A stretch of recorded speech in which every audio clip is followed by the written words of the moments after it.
ancient, hidden, I forgotten. think everything's good. This is Yep, Harbor here it Town. goes. I should probably do some overlap here. Harbor Town is an all-new series from Miniature Building Authority, the leader in tabletop gaming scenery. Harbor Town Unique, is for sale flexible, and now, by playable. the way. Harbor Individual Town pieces will on take their your site games. now that they've finally serviced all the Kickstarters. They have one piece that was missing for months, and that's why they were holding off on selling it. But now you can buy individual pieces, which is good. Hey, Yep, yeah. great stuff. Is that why the next one is coming out soon? Well, the next Kickstarter for Yeah. Shacktown should be coming out. He hasn't given me a date yet on it, but he's got some vids he's working on. I said, send them my way, man. I'll use them. Yeah. So, So now we see if I can break my little dog. he's got 10 minutes. We're good. Yeah, Minnie. Oh, she can't hear me, so that's the thing. Yeah. I have her doggy treats ready here for next time when she comes to party. Hey, Blue Blocks. Great show today. Can you hear me?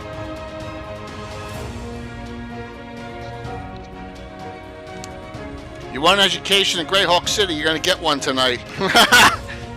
I hope. Hopefully it's not going to be hopefully it won't be a slog through, but there's some really cool things. Plus it'll be from a campaign perspective, so it'll be cool. Yes. I wonder if I'll hit the wrong button here. Will I hit the wrong button? No, we'll go to Reaper first. Yes. Yes, rocks. It'll be awesome. I got those slips in finally. They came in on Friday, so I should be able to get out your Greyhawk All-Stars winning there this week. That's the Dragon Volume 3 signed Mike Disney print for the Overlord and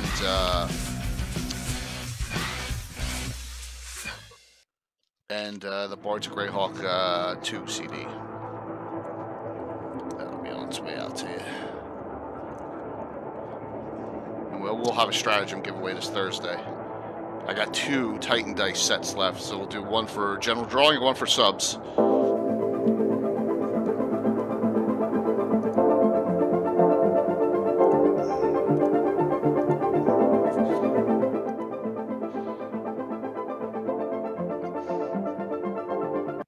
I never know if Sundays, I always talk to myself about this. And I don't even know if Sunday's the end of the week or the beginning of the week.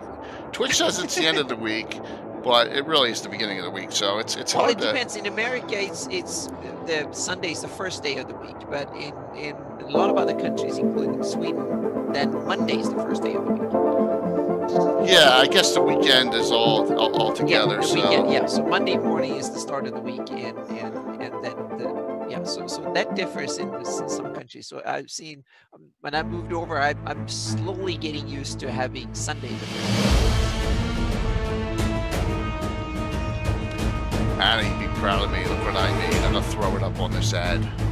Whoop! Oh yes. There you go. While we were gone, I just said, I'll make it a nice one for Tim. The ever mysterious Tim there, so look at that, same logo. What's going on, guys? Yes, what's up there, Gary? What's up there, Mike? How you guys all doing tonight? I got Anna on with me tonight. It'd probably just be Anna and I cruising this, but that's fine. We're gonna have, I know we're gonna have a lot of participation from the audience too, which is great. I need a pencil.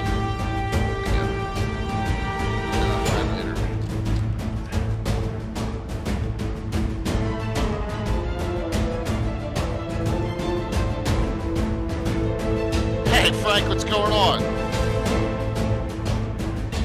We'll say this is the end of the week. Yo, Walt, what's up, man?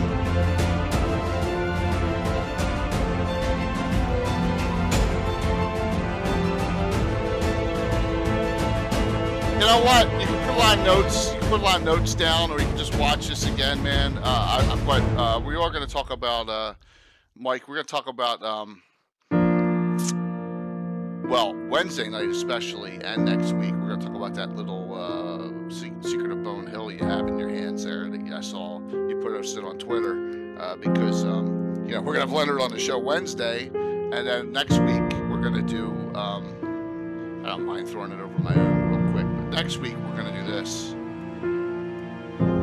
beginning a Greyhawk campaign, and we're gonna talk about exactly what you're going through. What do we start with? What are the modules that are out there? Things like that. So you see Secret of Bone Hill's right on there. So yeah. Now that Anna's taught me how to use Photoshop, I'm dangerous. Exactly. So. Now you will flood the channel with all the stuff here. So, yeah. Oh, that's cool. You Maxwell. You can say hello to him. Excellent. You can say hello to him on Wednesday night. He's going to be on. So I'm so excited about it. Plus, I may have a very, very, very, very special guest that's going to come on and say hello to him. That's all I can really say without it definitely happening, you know.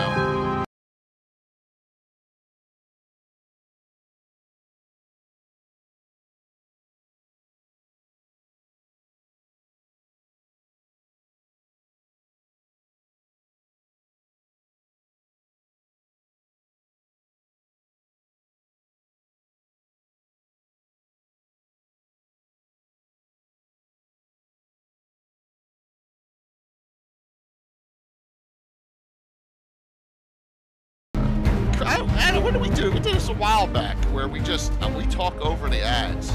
Oh yeah, I don't care. You've done that as long as I can. As long as I've been on your show, you've always done it. Yeah, beginning and end. It doesn't matter if we're talking over stuff. Sure. Hey, imitations of the greatest form of flattery, man. So you wanna? Hey, you wrote group initiative now, right? I saw that today, and I know I've always wrote group initiative, especially. Hey, what's up, Seeker? I forget what I gotta run next. I gotta hit this button next. This is coming. You have one button for each commercial. Well, I have one button for each panel on here, right? Yeah, on my Stream Deck, on that up to 10. 11, I can't. It won't program in beyond 10, so it's kind of annoying. It's like those I have to click down and all. Yeah. Too many sponsors. Too much. Yes. Oh. You guys are all. Hey, thank you all for participation tonight. Like I said, this is going to be a group participation thing because I want to hear about experiences on campaigning too, and hopefully we go through a little bit of a virtual tour of Greyhawk, a city, and talk about I don't know how many years. I was trying to figure out the date we actually started Greyhawk. I want to say 92. What year did the box set come out? This Free City Greyhawk box set. What did it come out? 90? This came out 89. I want to say 90. That's what I want to say when we started. Yeah. And it's been a regular one of your 3 main bases for featuring. Yeah. Yeah, it was the second because technically Altamir was the first one. Yeah. And then you've been in Shieldlands and Hardby as well. Yeah, but Shieldlands came off of Greyhawk because the Legion went up there, and we had the from the ashes. Yeah, so that was one of the expeditions from Greyhawk. Yes. So Altamir was really first with all the Order of Ulek stuff. Greyhawk we added when the box set came out, and then when all the cool Living Greyhawk / that one Dungeon magazine article came out about Hardby, then we was like, oh wow, and plus the Earth Journal article on Hardby. Then we added Hardby into the mix.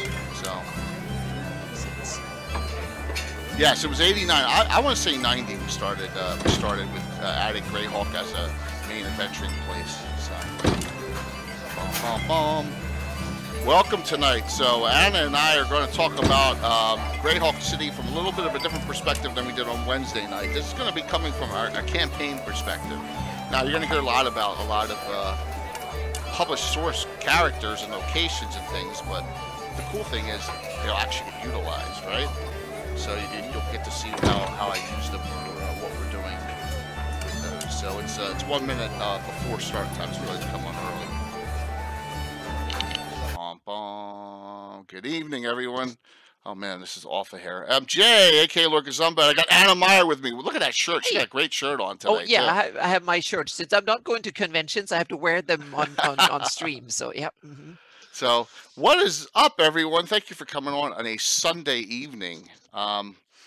Man, was that weird? Was everyone having bizarre? If you were streaming Thursday night, man, it was rough. It was rough streaming. Everything was chunking. Hardly keep track of what day it is. Then yeah, I have to look at my phone to know what day it is because you just walking, going at home. I was out grocery shopping today. We do that once a week, so that's the only time we leave the house more than going hiking up in the hills. Yeah, it's crazy, isn't it? It's like we did a family little walk today because it was so nice out here in the lovely South Jersey.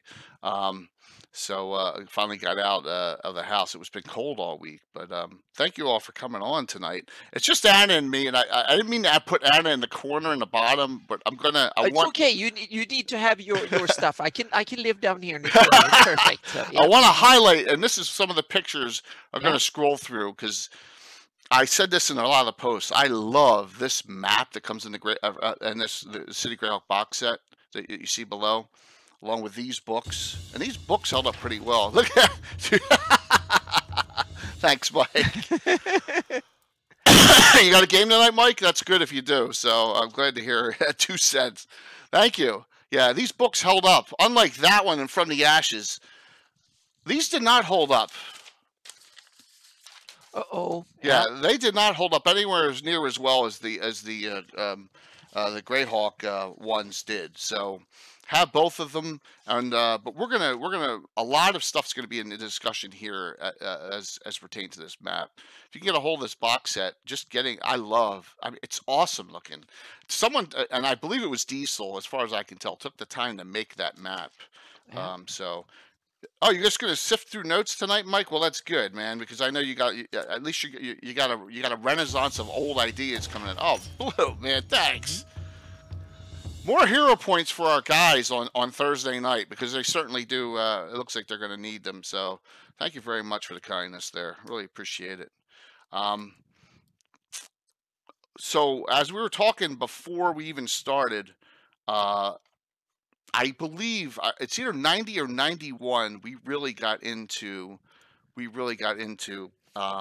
doing the Free City of Greyhawk when the box set became available. Hey, what's up, Asher? I won't say. I stopped myself. Yeah. So when you started gaming, that was it one of the module or what was the how did it start? It's a great question. All right, so everyone in this this knows there is a 0-level adventure in the back of this, which is one we may discuss next week too. It's called Tears at the Orphanage, okay, and that is in here. Yeah. And then also, what we did was, the plain of Greyhawk, which you can see Anna's map in the background. Southeast of Greyhawk, and west too, a little west to the Gnarly. Oh yeah, and south, east of the Celinton, basically. Yeah. Yeah, if I recall, and I took this is from Gabbin 15, and I noted all the adventures that started in Greyhawk, and the one was number 261. This came out of a Dragon magazine, if I recall, and I put it near Twofold. Was The Murder of Maury Miller. And that was the first one that our adventure group, the Iron Brigade, did. So 261, my guess is 1990 or 1991 is when we did that adventure. And then the very next one we did in Greyhawk, number 267, The Mongrels of the Putrid Tongue. Oh, yes. Is that a Greyhawk adventure? Oh, yeah. The Mongrels base is in the Cairn Hills. Oh, yes. I thought that was something from Tim's Overlord campaign. No, Tim has never used them in his Overlord campaign. It's all been in Greyhawk. Oh, that's awesome. It does sound like an episode of Prairie Mason there, Gary. Trying to figure out everything. But guys, feel free to ask questions or make comments during the whole show about your experiences in Greyhawk. So let's start here. And then let me just stop the scroller for a second because we got a lot of stuff going on. Let's start here. All right. We'll start here and let me turn the scroller off. Down here. Okay.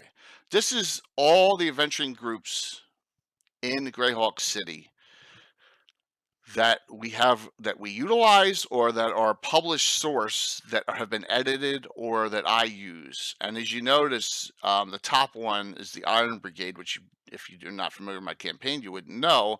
but the next 3 below it are actually published source. So this is like kind of like the Guildhall has a rating on adventuring groups. So the Iron Brigade is the first group we went in, and it has it has 2 things. It has the most powerful of our PCs that are Greyhawk characters brought up in my campaign, and the ones that have done the most momentous things in the Greyhawk campaign. And like, for example, number 337, they ran Return of the Eight. And if you know Return of the Eight, it is, it was a published adventure, and it was set to basically free and get Tensor back, right? That is what it was there. That one. That's on my wall of fame.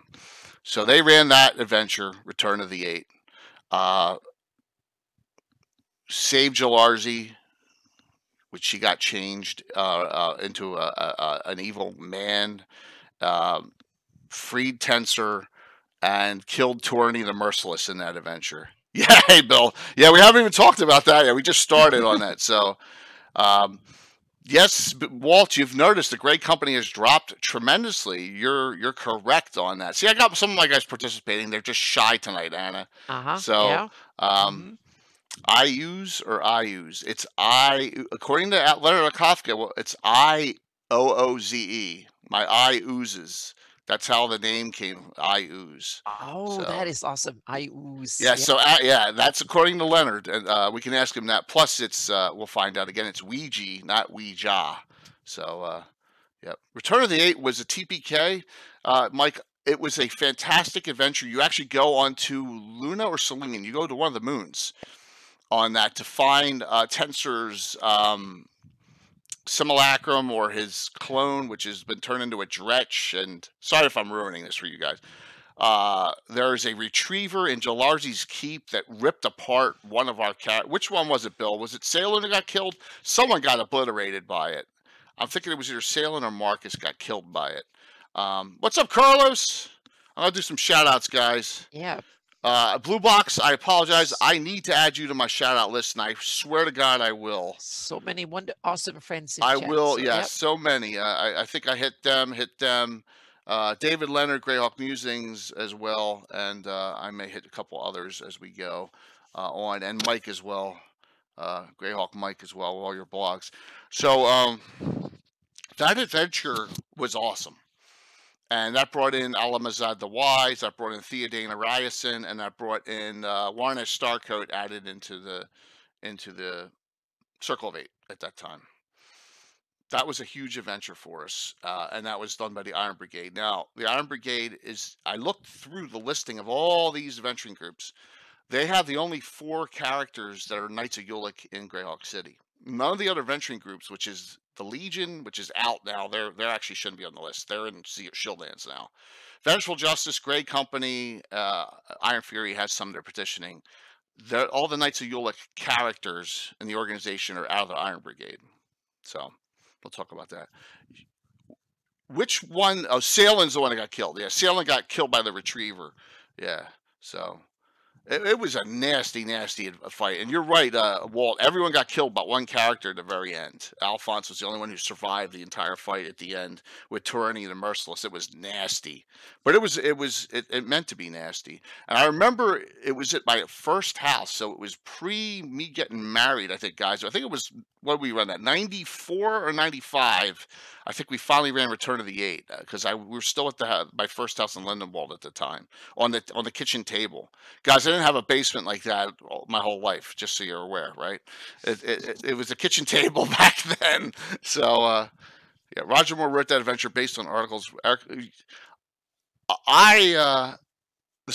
think it's Gary. That's what's on our wall of fame for a reason. I think it's geniusly done.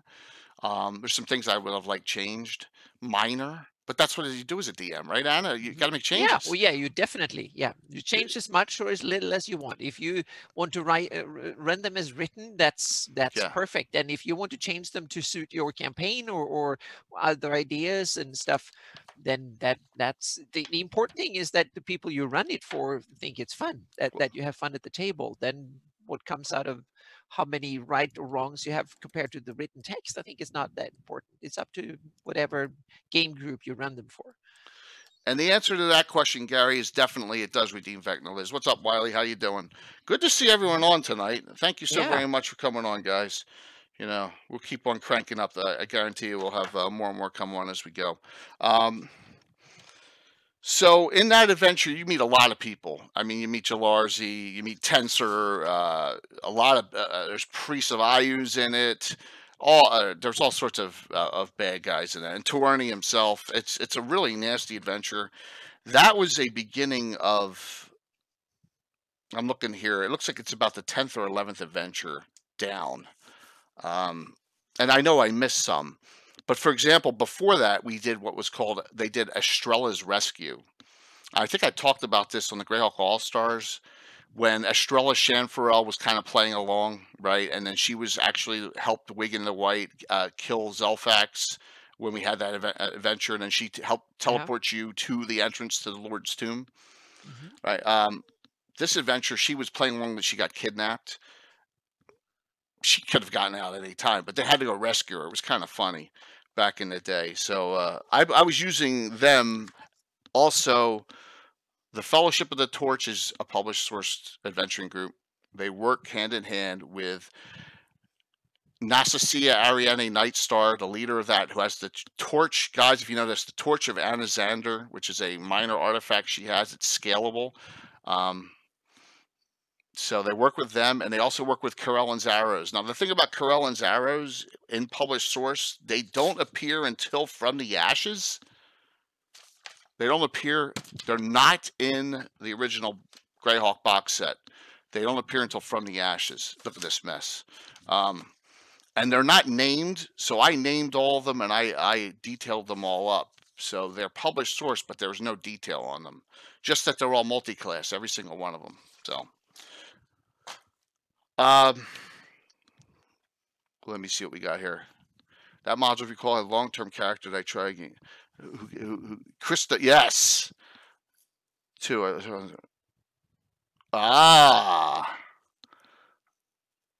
See, that's a cool thing, Carla, because you connect some things. So from this, like you use Krista a lot, right? I use Grimmy Fisher a lot, and who should have died in From the Ashes, who I couldn't have, and all the Fellowship of the Torch and the other mercenary groups, and you tie them in and you create them as your own, like Carlos did. Great game, by the way, last night, Carlos. That was fantastic. And that's one of the cool things you got to do. You got to take the information, and there's a ton of characters in these books, and you got to make them your own. You got to breathe life into them, because them just having a notation down about them is not enough. You got to take them, give them your own little personality, and that's what I liked. I love about this box set. It's so, yeah, definitely, Carlos. It's so wonderful in the detail it starts with. It's a great base to start a campaign. So with that, the Order of Ulek. Once Return of the Eight started, they decided that the presence was going to be permanent. Now, they had bought... Now, this is where we'll go on to these pictures. That's Winchester. I put that in there just to torture everyone. The Winchester family tree. That's in there to torture Bill and everyone else watching. Okay. Oh, nice, man. Beautiful. We'll raid into you, Carlos. How's that sound? I'll raid right into you. Beautiful. I appreciate you letting me know on that. We'll definitely raid right into you guys. Mm-hmm. Beautiful. So this is part of the Diesel map, and if you know, the map's huge, right? If you have it, you have it. I have it framed. It's freaking huge. Anna, have you ever taken a real good look at it? I mean, I know. Oh yeah, definitely. And I love, like we talked about earlier today. I don't like the layout of the city, but I love the buildings. So I made a SketchUp of my version based on Gary's city sketch, and then I placed these buildings in that layout, so to speak. So I kept every location from the box set, but I put them in the version of Greyhawk you present from the Gord books. And I love the buildings. The only thing that I have a little bit of problem with that map is that some of the buildings looks out of scale. Yeah. Some of them should be way bigger than others, so to speak. So they have Yeah, so that's the only. But I love a lot of the styles and stuff of the buildings. It's just that they should be in a city with 4 or 5 times as many buildings in them. That's my only caveat with the layout of the city. But the buildings are fantastic. They're awesome. I've used many of them. And Gary, you're absolutely correct too. There's not enough buildings for 75,000 people. There's not. Yeah. But when you're running a campaign, and I look at it as less is more in a case because it makes it more easy to reference to your players where they're going in that crowded city instead of a little block that's real small. That's why I like the pictures. Yeah, and you also, since you use a miniature layout and stuff, that also makes a difference. You want to take the buildings there and put them on your game table, literally, which so that also probably makes a difference for you. It's the realistic aspect of it is important. And that's why Malden has to. Dennis has to give a ton of credit to what he's done on his maps. They're beautiful and they're professionally done. And I love the I don't know if this is the right word, the eclectic nature of this diesel map, just because it breathes life into it. When you see a building, like if you look at this map here, there is we got right there. Lord Henway, you can't miss Lord Henway coming in right into the city from the North Gate, right? The Wharf Gate. That big looking, Indian looking, Asian Indian looking building there. That's Lord Henway's manor. It's cool looking, you know what I mean? Yeah, it's just exactly. I love the building, and it's more like an illustration of the city than a map. But it's the buildings are awesome. Yeah, definitely. And you got to tie that into the cross reference of these, which I have. All this mess, and of course you guys know I don't throw anything out, so all these, which I'll scroll through and show you, is the reference map of actually relaying to the book, showing where the book is and where everything is in this book here by quarter. So just note that I understand that it's definitely not as full as it should be for its size as far as 75,000 people. Blue, you guys, I gotta have it, man. When I see something, like from day one, I fell in love with this map. And Bill and Walt, who were on, will tell you that in my old house before we moved to where we are now, on a one wall on an angle I took, because this is well before the days of great scanners. I printed out, because I didn't want to ruin that map. I printed out in 8 blocks or 10 blocks. I taped it all together and I laid it up there on that wall and taped it to that wall. And it was up there. See, I was there from 98 to 2013. So for 15 years, it was up on that wall. Just one that I had repasted together and printed out off of a printer. So yeah, each building may see, here's the thing, David. Each building represents the building on the, here, I'll scroll forward a little bit and show you. Each of these buildings is actually one building, all right? Let's scroll through and then we'll go back to it. There, okay? So if you look on this map in the upper corner, H1, that is Lord Henry's Menagerie, the same exact spot. The 3D diesel print is done off of this reference map, which comes in your box set as well. All right, so you get both. Now, hey, what's Taco? Good to see you, man. Good to see you, John. Hopefully you're staying safe. Anna says hi too, of course, right? Yeah. Yeah. So, why do I start up here? Well, if you look next to H1, you see there's a little building in yellow H2. And let me go back to the beginning now. Those are underground, by the way. That underground map's cool too. It comes in the box set too. Oh, I'm going to talk about that later. Okay. The yellow building behind, to the right of the menagerie and behind, I believe that's the Wheel of Gold, which you guys, the Lord's Tomb is, see the thing that looks like the Parthenon a little bit, or it looks like the Jefferson Memorial. Okay, that's the Lord's Tomb on right here in the lower right-hand corner of this map that you guys were in, Anna, during your All-Star event, and the trees around it. So there's a lot of locations, but H2 used to be, and this is the high quarter, but what H means high quarter, garden quarter. I'll tell you guys all about that. Yeah, up here, but as you get further south, it gets tighter and tighter and tighter. Okay, I'll show you that too. And you're right, though. It's way too sparse. I agree. I agree with you on that. One sec here. So I had all my maps here. I had all my maps organized. Now I'm disorganized. Oh, you get no. carried away during the stream. Then Yeah, that's okay. It's yeah, okay. As long as we're having some fun with this. Yep, that's the fun bit. Yep. So H2 was the old Knights of the Holy Shielding building, which they, during From the Ashes, the Order of Ulek, they were bankrupt, said, we'll buy that building from you. You don't need it anymore. We'll buy it from you. So that became the Order of Ulek headquarters instead of the Knights of the Holy Shielding. But in his infinite wisdom, Lord Gazumba sold back or gave back, deeded back for 1 gold piece or whatever it was, half of the building back to the Knights of the Holy Shieldings. Now I can sense the story of how they ended up in doing adventuring in Shieldlands and stuff. So absolutely, because there was always partnering with the Shieldlands. Yeah. But that also infuriated our other friend Bill, and the Bill is the No Just No guy. This is the Bill we're talking about, not Bill the Master Crafter, but this Bill here. That Bill hated Shieldlanders, and that was his character Corellia, who you met, right? You met during the adventure. She's the cloistered. She's the head of the Order of Ulek in Greyhawk. So she doesn't like Shieldlanders, and then she doesn't want to share the building with them. So she has that. She painted that line right down the middle of it and said, "You do not come over on our side." So that's what that's all about. Yeah. So, but that's the headquarters of the Order of Ulek now. It used to be the Holy Shielding main headquarters. Okay. Yeah, you know what, David? I'm all over the place, but that's okay because that's what I do, man. This is 40 years of accumulated stuff. So, Gary, that's wrong, man. Yeah. Speaking of that, Anna knows this.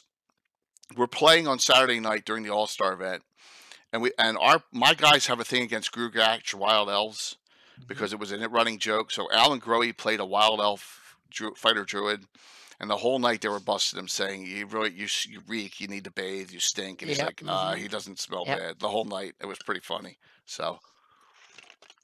Shieldlanders do have a taint about them, according to Corellia there, Gary. So that is where it started. Now, there's 4 knights in Greyhawk City. Corellia, Elijah Winchester IV, his sister Kyron Winchester, and Milana Sunbane, who's Alan's. And I'm sorry, guys, she's half drow, but she was an orphan. They found her in an adventure. She was orphaned. She was a child, half elven, half dark elf, half human. And the Winchester family took her in, so she's adopted basically from the Winchester family, and that's why she's always adventured with them. And that was the story behind that character. Fragrant, yes, fragrancy. So that's the story, and there's 4 full knights that are permanently stationed. They have a house. I'll show you where that is located in Greyhawk City. And there's a lot of bustling in and out because there's relations with all the other knighthoods. There's relations with Selene. There's relations with Greyhawk City. There's relations with maybe Ernst, which I don't get into that much because we don't do anything on the eastern side of the map. So, and a lot of Shieldlanders relationships going on, which Anna can relate to, being having her campaign mostly in the Shieldlands. So, Anna, and yours, does the Shieldlanders, do they relate to Greyhawk at all, or is it mostly? Yes, Okay. it's somewhat, because the upcoming campaign, I've tied it in so I used to still have most of Shieldlands, not the Walworth Isle and Admin Fort and the area around Quitwall. Those are the only areas that are liberated and under the Shieldland Holy Knights of Holy Shielding control, so to speak. But there is an interesting development, because IUs have started to run out of funds and stuff, because now there's no easy pickings anymore. He used to run pay for his army by looting his neighbors, but then Furiundi and Shieldlands and others. But now they that has grown to a stalemate because they know how to deal with him now. So now his is becoming more of a problem. So what he's created is a number of satellite states. The Red Hand from in Alhasta was the first one that he let run semi-independently. They pay tribute to IUs, but then you can run your business pretty much as you want, as long as you pay IUs and not be hostile against them. And then he realized that I might be able to, because I use money to trade with the outside world, sell resources and buy and get influence in the world and be seen as a huge power. So what he did was that he outsourced export, was the next port on the northern coast. So he created the barony of export, that is a large portion of what used to be the Shield lands. And then he simply let anyone say, if you pay a lot of money, you can become, pay money to me, you can become the baron of export. And there were some greedy merchants in Greyhawk who realized that's a great idea. We can start selling things and buying and trading with IUs that way. So they paid a lot of money to IUs, and they got the license to trade with IUs, and one of them can become the baron of export. And that's one of the foundations of the start of the campaign. And there's some interesting side story, because that baron is not really who he claims to be. So there is more than one side and faction to this. I'm not going to spill the beans anymore, because that's something I want players to figure out. But there are some hidden cool things in this. So there's many factions. That's kind of the basis of it. So Greyhawk is very much there because in my campaign, Greyhawk realized now that the way to gain influence in a world that has been now overrun by evil in many ways is to start sponsoring good. So in order to keep trade going. So and in this way they can do both. So the Greyhawk, they want to sponsor events like this and to get influence and further expand their greed and their trade, so to speak, and also to thwart divers from doing the same thing. That's the other thing. So yeah, so that's one of the current events involving Greyhawk in my campaign. So yeah. So it's good to see that you got Greyhawk as active as I do, and if you run a campaign on a grander scale, you really need to get Greyhawk involved, and you have all the tools here, and that's the cool thing.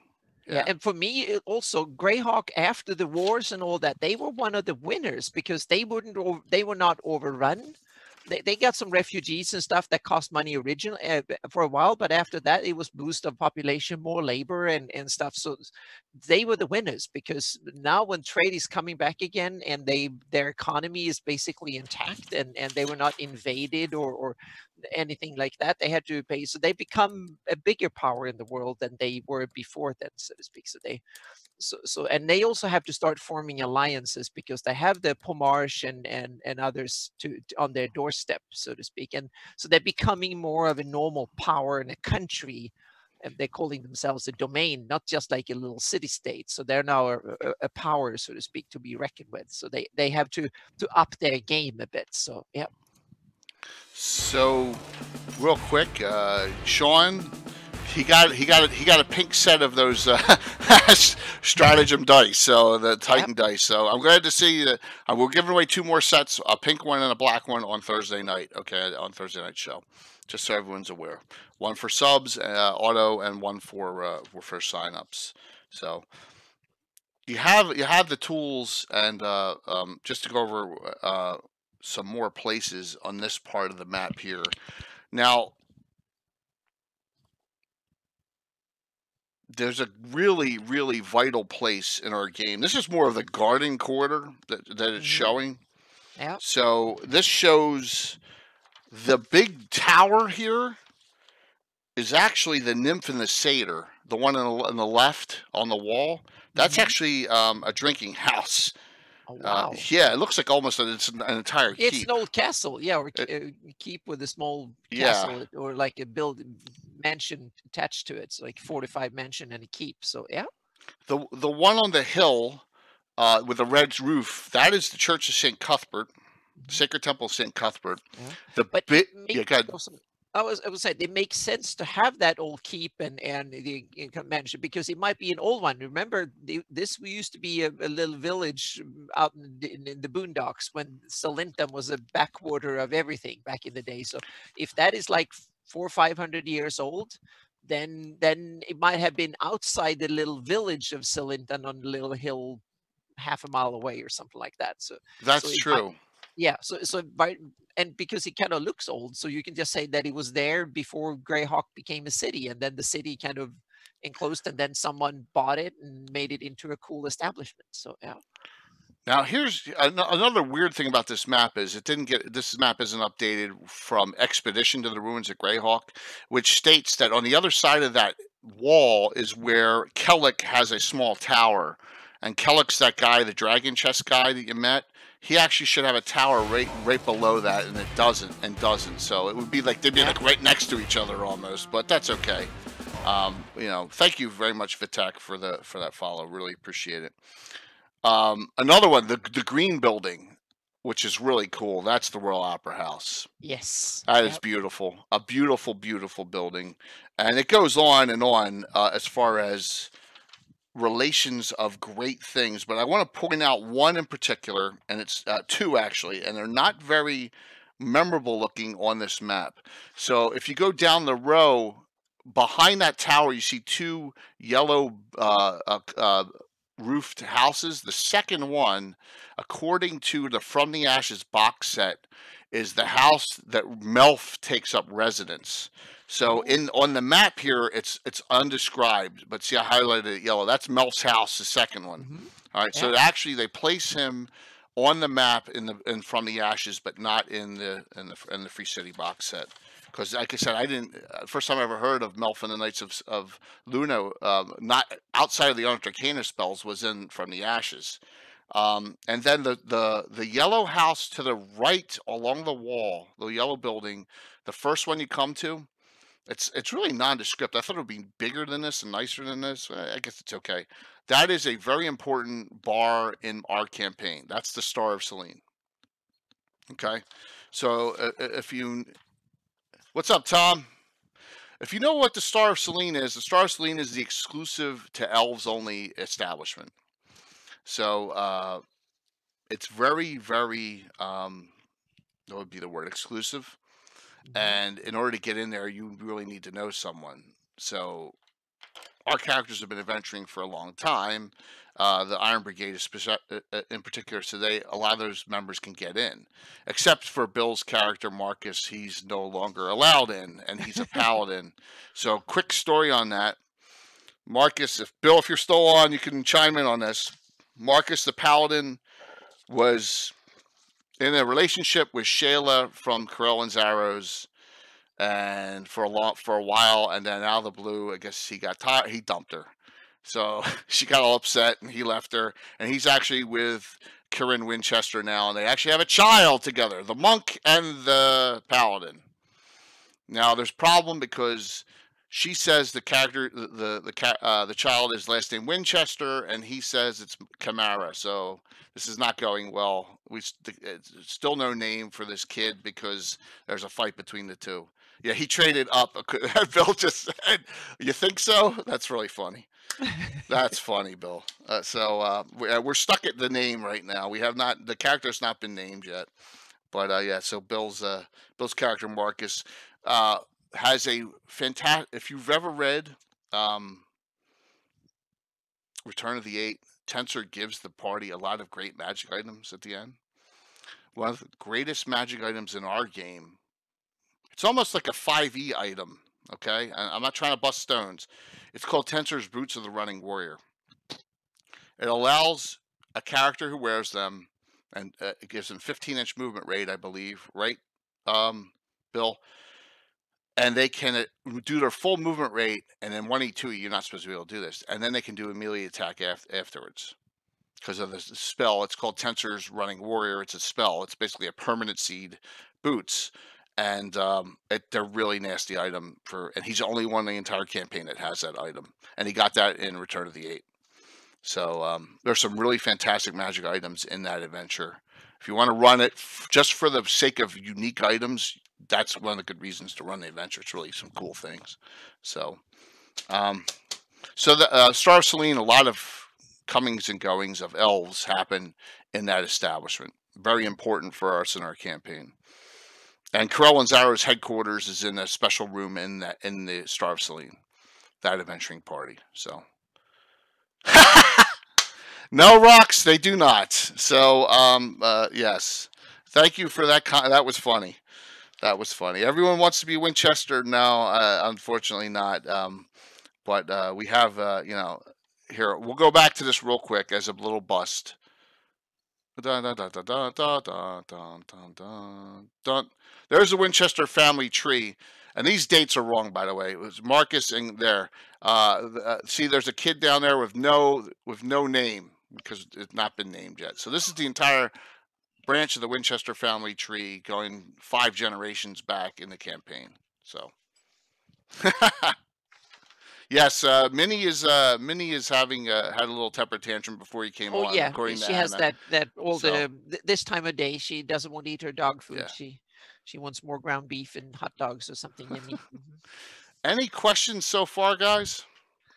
Like I said, my campaign will not be your campaign, will not be the next person's campaign. It can be, that's a great thing. You can tailor it to however you want. What's up, Will?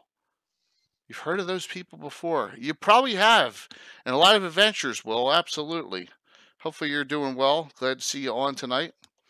Really appreciate it. And another the Dragonlance stream is going well, I see, which is great. Good to see. Yeah. So 2 other adventures of note I want to talk about with the Iron Brigade. One of them, it happened, and I've talked about this multiple times. Gazumba is a widower. Good question, Will. He's a widower. He married a higher house.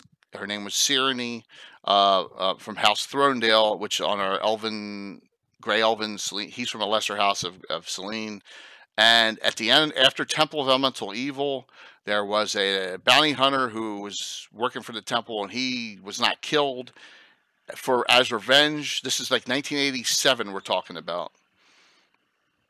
He kidnapped Gazumba's wife and a couple other characters, and before they got there to rescue her, they put her, a sphere of annihilation went over her. And that was that. So he is a widower. Good question. And really has not, it's one of those things. Do you ever get over it? You go in, you delve into your work at that time. So there you go. That's the answer to that question. Thanks, Will. Good one. So Venture 696. Deep lore. I tell you, Wiley, I try. This was a 20. I went back, Bill, and I checked.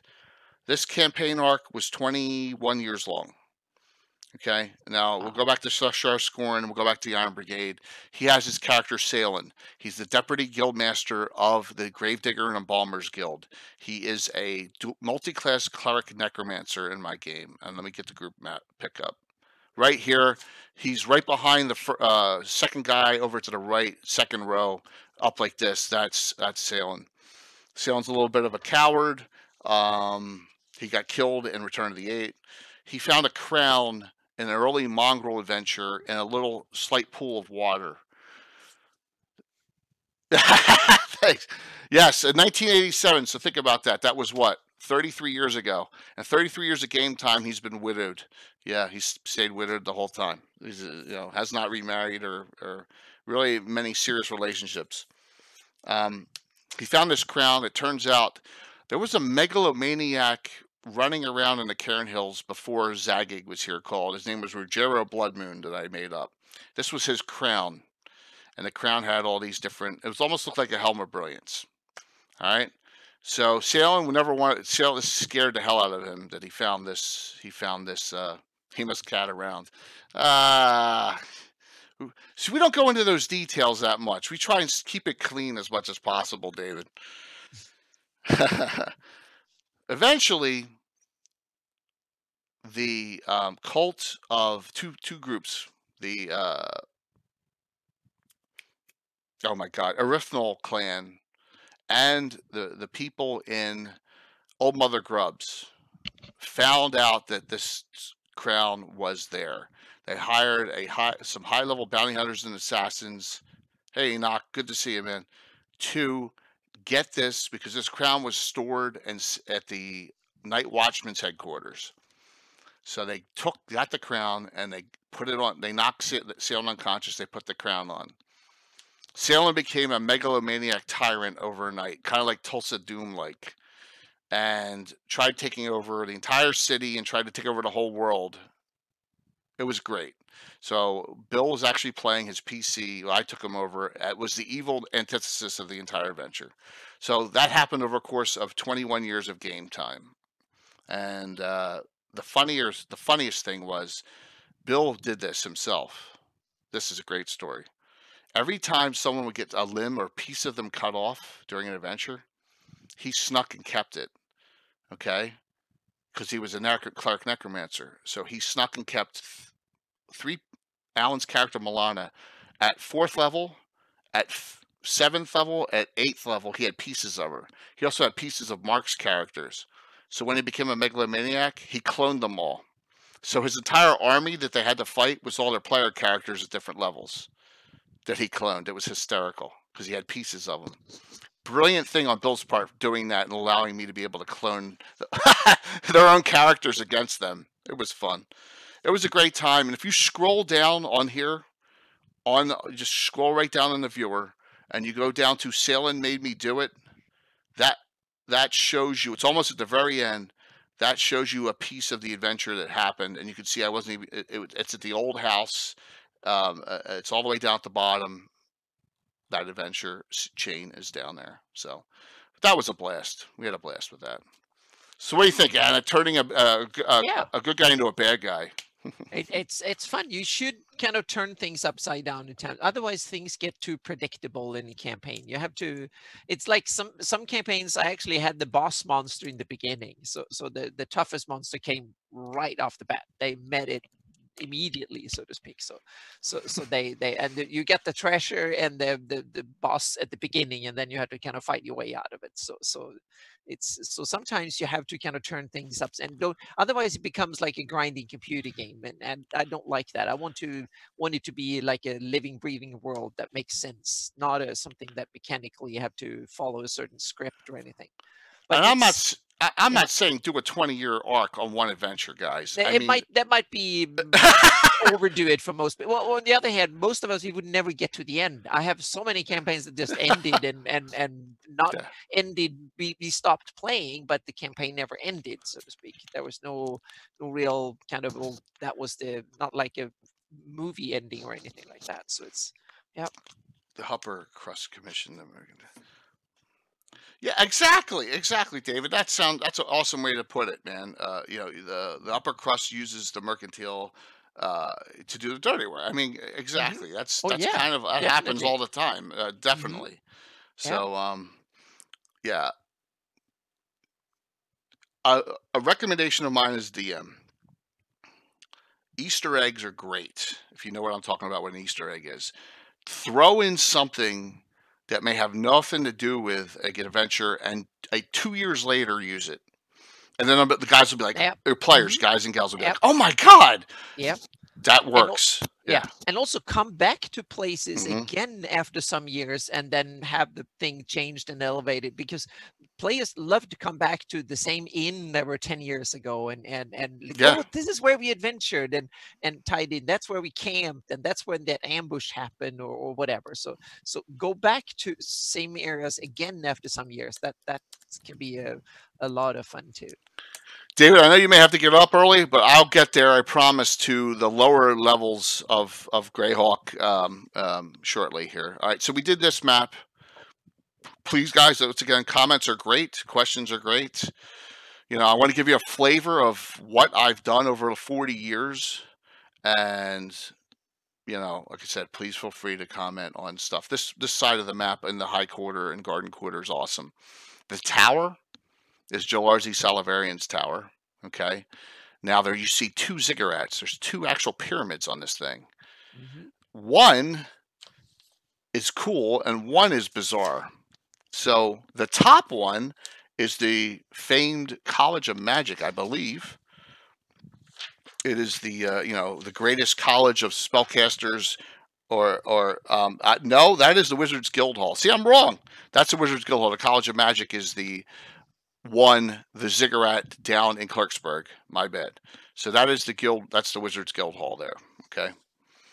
The one below it, the other pyramid, is the Temple of Zilchis. Mm-hmm. Yep. Oh, yes. So, all right. So Greyhawk and Divers are very contentious. Wiley, that's a good question because of just what happens between. I'll give you an example where I live, Philly and New York City. Yeah, they're real close, and a lot of people don't understand this either about where I live. North Jersey people are New York Mets, Yankees, Giants, Ranger fans, right? And South Jersey people are all Philly fans, even though we live in the same state. It's cut in half. So that it's rivalry. It's that kind of rivalry. Yeah. So it's a lot of. Plus, Divers is known as more of the shithole of the cities compared to Greyhawk. So yeah. And you also you have that old historic reasons, meaning Divers were back in the day were the gem of the West for the Great Kingdom. It was the capital in the West. And in many ways the second city in importance because it was the viceroyal seat of power for the Furyundi or Pharaon back in the day, and Greyhawk was the little upstart that kind of became something afterwards, and then Divers kind of declined in power when they broke off from the Great Kingdom, and then they broke off from Furyundi, and it became a other little city state become one of the most important cities in a large empire. It became a city state, and Greyhawk rose from nothing to become something. So I bet there is a lot of political rivalry. One was going from high up to descending in importance, and one coming from nothing to be more and more important, and that can probably, or I'm sure that will lead to a lot of kind of ideas. And they're both large cities. So yeah, some of the biggest ones on the continent. Now I've thrown in with Divers and Hardby because Greyhawk and Hardby really go at it now too, depending on how you do your campaign. Mm-hmm. But Greyhawk has always tried basically annexing Hardby, on Yeah, different they levels. each other for trade levels and stuff, because Hardby is the access to the ocean and the outside world from Greyhawk's perspective. So this ties in with Jason Zavoda's discussion we had on Wednesday night. The Grey Company, which is way down there, they're basically Thieves Guild members, adventurers. That's the second group we've ever did in Greyhawk. Let me get back to them real quick on this list, and I have them a lot lower because they're way down here because they're really out of the scenes and in the shadows a lot now, even more. So what has happened in an adventure, and it was adventure number 831. So I actually streamed this. It was called Deal or No Deal. Someone came and they actually recovered, unbeknownst to them, and this is something I made up, the Rod of Rulership for the King of the Beggars. And hey, Gold, thank you. They recovered this, and Theobald, King of Junk's son, Thendon, they gave it to him unbeknownst that he's the son and he wants to seek revenge. And he's based in Divers. Mm-hmm. So now I have the Divers Thieves Guild working for this guy. And this is another long-term arc of mine. And they're going to come back in and try and take it to the Greyhawk Thieves Guild as revenge for what they did to his father, the King of the Beggars. So I don't want to bring this up Wednesday because it's not the place on Legends and Lore to discuss that. So I'm looking forward to that too when we get into some really hardcore thief on thief combat and underhand backstabbing. So yeah, it does. The Guild of Wizardry and the Society of Magic. Yep, absolutely, true. There's a lot of cool things, and especially in the Clarksburg and the Arzen Quarter, Gary, there's really some cool colleges too and buildings and stuff. So that's another thing we'll get to eventually. Once again, hopefully before I depart this beloved earth, I get a lot of these arcs done that I started up. So you can never have too many wizard guilds. Another rule I had that that gets Salen ticked off. It was one of the reasons why he took on this megalomaniac. The Guild of Wizardry allows all spellcaster classes except necromancers. Because I have the necromancer class I created way back in the early '80s. This Alan Grohe created one. It's so funny how similar they are. But they do not allow necromancers in, so they have to. Fun. That's funny, David. So next map. This shows now the river quarter, and it's with an R, and the foreign quarter kind of are like crescent moons on each other. So they kind of parallel each other and sprawl around in like an inverse crescent moon. We do a lot of adventuring here, a lot. If you look at and I'll show you on a quick highlight, not that you're going to be able to see it, but of course, here it is. These are all my notations, and whenever I have a yellow highlight, it's an edit or change or something we're using in an adventure.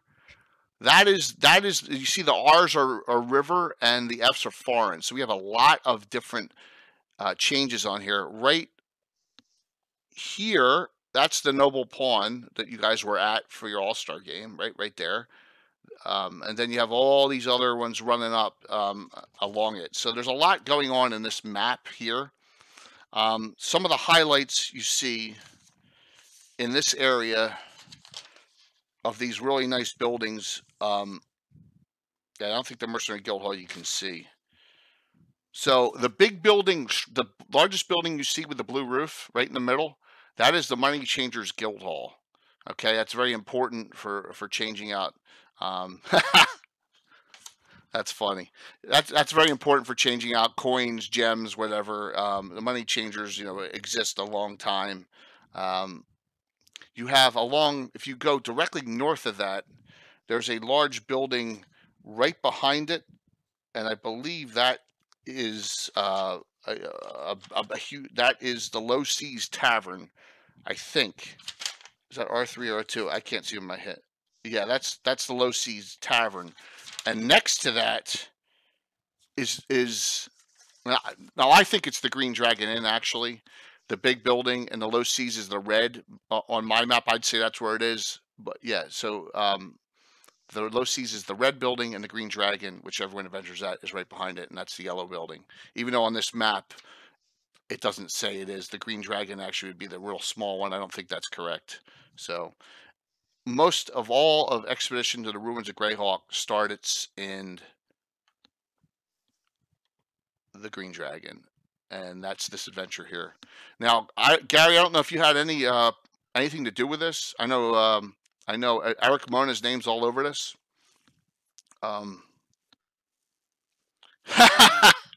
You never know where you can get into the Money Changers building.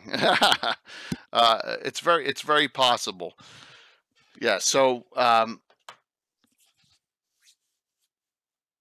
Rickard Damaris owns the Green Dragon, and the adventure starts with him, this Expedition to the Ruins of Greyhawk. It's a 3.5 adventure, and I really thought I wasn't going to like it. I like it a lot. I think our guys liked it because what they did was they took Greyhawk Ruins, which is one of the biggest sprawls there is. It really doesn't have a purpose, and there's no adventure reason for going in that adventure. It's just there's all sorts of different factions down there. But I guess it's simply such a draw that adventurers are supposed to go there without a reason. Just you're supposed to. It's the it's the most famous location for adventuring. It's like, oh, we always have to go there. It's like, yeah. Yeah, true. Might be something like that they were thinking. Well, I'll give Eric Mona credit on this. He gave you reasons to go in each of the buildings, and you didn't have to go through the entire. Yeah, exploration is a good reason, but this kind of gave a storyline to what was going on in certain buildings. And my guys, we ran it. It was adventure 804, 806, 87, 812, 816, with different phases of it, and it took us a long time. This is right before we started streaming in 2018. We were playing this. Once again, this was the Iron Brigade. They stopped. There was an Iusian army coming through the Underdark in it that you had to stop. There was Vane, who's all over the place. And then also there was Igwolf, but it was a simulacrum of Igwolf who became self-willed. And then there was this demoness named Lavashti running through it, and they were the antitheses in the entire thing. It was a really nasty adventure. I thought it was done well. Yeah. So that's cool that you guys, some of you use it. That Thrommel thing. I'm never going to live that down with the Thrommel thing, hating the vampire. I'm just not. Yeah. Yeah, there's a lot of... So the ruins are an attraction, and you can use them as that, as a place to go into the lower levels and gain some experience. Absolutely. This bypasses, I mean, how many levels are in there? 70 or 80 different levels and sub-levels? That's crazy. Read it briefly, so to speak. I never played it, so yeah. This picks up, my guess is the adventure you go through. David, I appreciate it, man. I do. If you weren't doing it, Josh would be doing it, right? If Josh was on, so probably 10%. You go through 10%, maybe not even that much, but it goes through some key points. I like the way it was scripted. I like the whole idea because Rigby finally dies. Rigby was that the priest of Bakum that was always hiding from Ayuz because he was one of the ones that put him in the god trap. And Ayuz was always out to get him. So all these years he's been hiding. He finally dies. Well, notice because they bring him back to Greyhawk, and he gets his corpse desecrated by the Ayuzians still. It's really in that adventure. So, yeah. Yeah, see, Bill, whenever Bill says it was really great, it was good because he's tough to please. So that's good to see. I wouldn't doubt it, David, that it was a clone. So I wouldn't doubt that they're very similar. People rip off good ideas all the time. Look, I do all the time. So there's nothing wrong with doing that too. So on this map, there's a lot going on. There's a ton of locations. They're nowhere near as fantastic as the High Quarter and Garden Quarter, but you have some really cool locations. That adventuring is rife here. One last thing, if you see. There's like that little outhouse building, that yellow building on top. You see that real small one. The building to the right, that's actually two buildings. That is in, hopefully I don't give this away for anyone, but that is in Expeditions to the Ruins of Greyhawk. It's called the Perthan Estate. And the Perthan Estate is abandoned, and it's haunted. And if your adventuring group does certain things, they can get access to that at a very reasonable price and buy it for themselves. So the Iron Brigade, that is their home headquarters. They've turned that into an HQ building. They got that Perthan Estate right there. So that's another cool thing in Expedition to Ruins of Greyhawk that's possible. I may have that map up. Let me scroll through real quick and see if I have that. I think I put that up, the first floor of it. There's Jalarzi's Tower from Return of the Eight. There's the second and third floors of Jalarzi's Tower. There's the main floor of that's the second floor actually of the Perthan Estate. So that is actually a gainable location you can get in the course of adventuring right in Greyhawk. It's pretty cool. Okay. Any questions so far? Hopefully you're enjoying this, guys. I wanted to get some detail. Yep. Get some detail on the, just to say, hey, this is what we've done. You can do something different. You can do, like I said, if you want to rip off something from me, I have no problem doing that. I'll give you my information if you want to use something. It's fine because we want to share here. I know a lot of people have asked for classes. No problem. Critical hit tables. No problem. I'm all about sharing the stuff. So let me get a drink real quick here. Lots of talking tonight, which is cool. Yeah. All right, next map. Oh, that's obvious what that one is, right? So this is Clarksburg.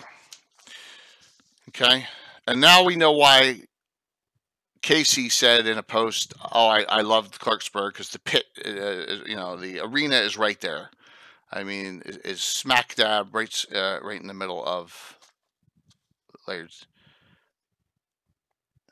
Well, that's a cool thing too, David. Is that the underground? Because you have the pit below this, right? You have the underground combat and all the other things going on, which is yeah. Crazy Wizards may make dungeons for no reason other than just imagine if there weren't any dungeons in Dungeons and Dragons. What would you do? It would be like Groves and Dragons, right? Or Caves and Dragons. Oh, that's what Tunnels and Trolls, right? Which was the British version of D&D for, tried to compete with it. So many great things in this one. All right. So if we go to Klerksburg, and there's the College of Wizardry right there. That is the premier school for spellcasters in all of the Flanaes, right in that section. And you can see that with it looks like a Tesla experiment at the top, going on there. So thanks. Hey, Blue Box, thank you again, man. Hopefully I'm giving you a little education, because when you told me that you're going to be doing down the road some Greyhawk adventuring streaming, I was excited that someone else would be doing it, adding to Carlos, Will, and me all on. So that is a great thing to add, some content in the Greyhawk world out there, which we desperately need. So the University of Magical Arts is not, that's the most, that is, but there is a competitor to that. And that is, that's called the University of the Flanaes, and that's the poor sister. I think that's on a lower map, or is that, that's the red building to the right. That's the University of the Arts, which is a little bit, that's like the poor man's location. So, what's up, Phantom? Sit down the road. Hey, you know what? Down the road, that's great, man. You can get with me and I'll help you out. Phantom, good to see you on, man. Some other locations here. Hard to see because it's cut off, but you can't see it. All right, so C8, the yellow building to the left of the pit, that is the New Mill and School of Culinary Art. Oh. Okay, so there's all sorts of different types of colleges in this area. It's pretty cool when you think about it. Above, I'm trying to find the Bard School. C9. I can just mention, read the Gord books. Yeah, absolutely. You're definitely 100% correct on that. Okay, the red building above see the bridge above the, it's cut off slightly. That's the Bard School right there. All right, an establishment. Hey, I thought it was neat that they actually had a musical, and we use it for the class as well. So, hey, Amanda, good to see you. Glad you're on. Yep, absolutely. Great to see you. So, and like I said, when Carlos starts up a special tonight, we'll run right into him. That'll be awesome to have him raiding right into another Greyhawk stream. That'll be fantastic. So, losing my voice a little bit with all the talking, but that's okay because we don't have another show till Wednesday, so I'll be able to recover along with work. Yeah, anytime. Hopefully you're feeling great and we're all surviving this the best we can. All right, along the wall, there's on the upper right hand corner, you see there's a yellow building, then a yellow roof, then a red roof, and then an orange roof. Those four, they are all player, character, or adventuring group houses. They just happen to be there. The first yellow one is actually the House of the Fellowship of the Torch. The next yellow one is Walt's character. I didn't name him. If you live from New York, you know this individual, Alphonse D'Amato. Okay, he just named him an X. I don't know why, but that's what he named him. So, and he's the deputy guildmaster of the Night Watchman now. He's a half-elf cleric bounty hunter in our game. So, Senator, yes, Phantom, Senator Al. That was Colby who did that. Yes, all those years ago. And then the next one, the red one is Salen's actual house as well that he owns. So we got them running back there. And then there is another house that's being rented. The orange one is actually currently being rented out by Vengeful Justice, an adventuring party. that we have. So yeah, and he spelled it. So Al, he spells it this way. This is how he spells the character. Oh, I'm typing on the wrong thing. I think it goes like this. I gotta type one here. The character's name is spelled like this. M-O-T-T. That's how he spells it. And you know, just it's kind of. Hey, I don't know how. Walt's brain works in mysterious ways sometimes, but that's the character's name. So, some fun things, you know. Had some worse names, trust me. All right, and I'm trying to find the Gnarly House on here. That is a great establishment. If you know, I think it's not on this map. I think it's down on the next one. Let me just double check that. C18. Yeah, I think it's down a little lower. Okay, let me go to the next map. All right. This one looks like a mess. Now, David, we're getting into some tighter ones. This is on the western side of the map. That's the main drag in Greyhawk. This is going toward the wall. This is still the foreign quarter, and some of the river quarter to the left. Okay. That's it, man. The jokes are everywhere. I mean, look what happened with Mike. Got a kick out of all the hockey goalies that were in the Greyhawk All Stars adventure from back in the '90s. So, you know, sometimes it just happens that way, man, and you get the joke. You know, I amuse myself 15% of the time, I guess, guys. You know. All right, I lost my map here. Map. Okay, that is one of the biggest buildings in the foreign quarter. I believe that's the barge inn up top. That R is R11. I think that's the barge inn, and that is one of the larger establishments when it comes to an inn and bar. Let me just double check that. R11. Yep, it's the barge inn. Yep. It's a favorite of Dwarven visitors, even though it's not the favorite one of Trevin and Brolin, and I'll show you that one on another map. Now, if you look up to the upper right-hand corner, that's the Petit Bazaar, which is a huge place of markets, right, Anna? That goes on. A lot of trading goes on in that Petit Bazaar. It's a very active area. There's the High Market Bazaar, and then there's the Petit Bazaar. So that is weird that petite means small. That's kind of an irony. Yeah, it isn't it? Yeah, I guess absolutely. So I think that's Greyhawk irony. Yep. Definitely. I didn't even realize that it's P-E-T-I-T, and with the E, it's petite. I didn't even.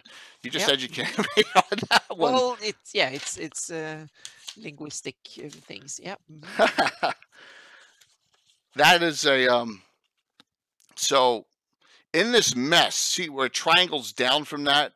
In this mess, smack dab in the middle, there's three blue little roofs together. Yeah. The one furthest to the right, it's a 3-story building. That is actually the home of the Iron Brigade. That's where Milana, Kieran Winchester, Elijah Winchester IV, Marcus, and Abdul, all the lawful goods in that adventuring group, they live in that home. They own that. They bought that. They're citizens of Greyhawk now because you have to be in Greyhawk for 7 years in order to gain citizenship, or you buy your way in. You know, so they've been there for I'd say Yeah. I was thinking in the box set, is the main drag through Greyhawk called the processional in there? Was that something that Gary invented and used in his gore books? I can't remember. It's the processional. Yep. The processional right there. Yep. Yeah, because he uses in the books. Yeah, well, he uses in the Saga of Old City and stuff. So yeah, so of course it. Yeah. Up to the bazaar, which is right there. Yep. Definitely. It's it's in the same headset. I don't know. It's a new headset for Anna. No, it's. No, mine is falling apart, so definitely not a new one. I need to buy a new one soon. So yeah. Okay. Guys, if you have any other questions, please feel free to ask. I'm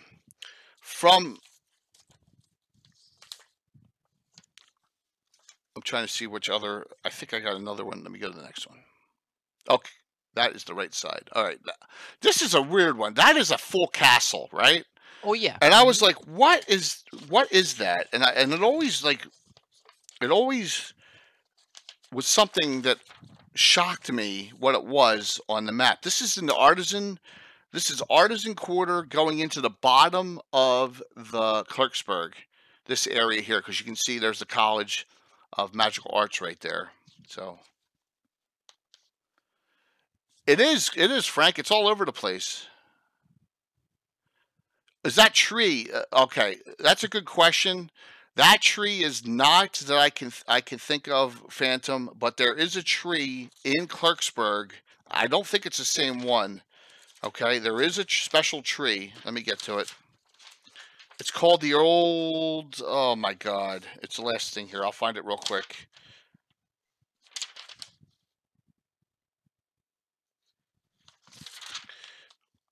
Okay. The gnarly house itself, I think the historic house predates the walls of the new city. It was named after the massive stump of an oak, now long gone, that stood before it. Okay, it's not there anymore. So the gnarly house is on this map here, and it's C18. See the red house to the right above the big castle? That is the gnarly house, and that is a frat house. That's what it is. It is actually a frat house. Gnarlies drink to excess, harass women, host loud parties that last well into the dawn, and generally make a nuisance of themselves. Some of them are no longer students. It's pretty funny when you think about it. They would actually put a fraternity into Greyhawk. I mean, it's kind of cool. So, well, yeah. Yeah. It's, Another living city. like something extra to get the economy going or keep it going. Big Mac, good question. Greyhawk was off limits. There were certain areas that were off limits in living Greyhawk. Greyhawk City was one of them. Yeah, it was some core adventures meant for the campaign as a whole or something. So they were written by a special. Yeah, so the triads. There were no region that owned Greyhawk. It was kind of a special area, I guess. So David, to your earlier question, not all the oligarchy are thieves. Definitely not. That a lot of them are not. A lot of them are merchants. A lot of them are judges. Some of them are adventurers, actually. A lot of them are thieves, but not all of them are thieves. Good question. I can't find a sorority house. Now, there is one, and I don't know if I have it on the map, but if I do, I'll show it to you. Tritherian has an entire street, and it actually is on the same street that Ulek's old house is on.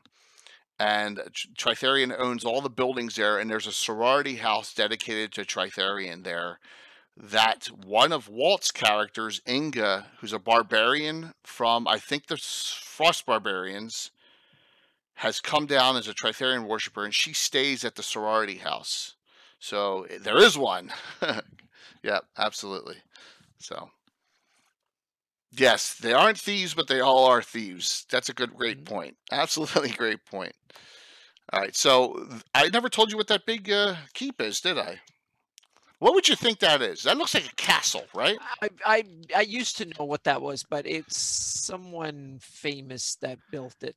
It is the Guildhall of Performing Artistes. Oh, okay. Then it's not what I thought. Yeah, I would have never thought that either. This grand structure far exaggerates the status of this guild within the city. However, the castle, once known as Lord Wren's Hold, came into possession. There you have Lord Wren's. Okay, that's the guy who built it then. Okay. Yep. Hold came into the possession of the Guild of Actors and Musicians quite legally.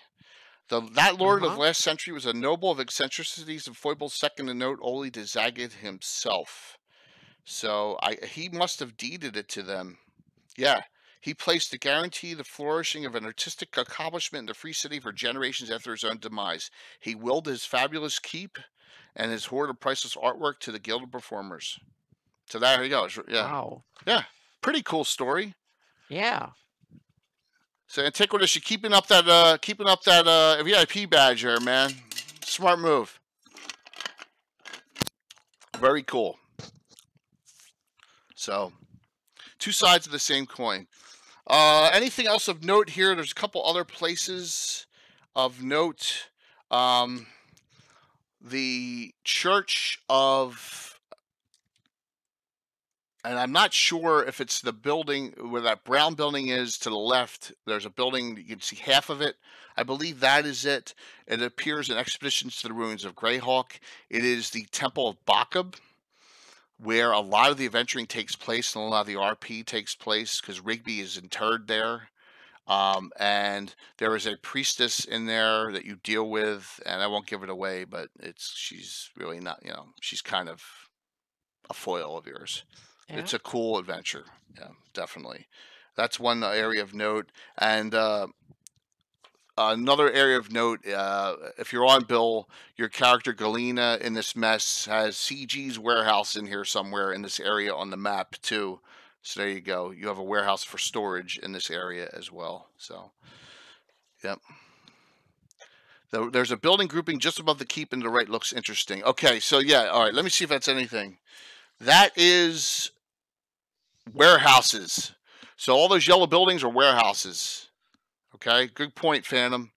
Those long row things they're like, or did you ever go into a place where you have a big building and then there's I do this all the time for my business, for work.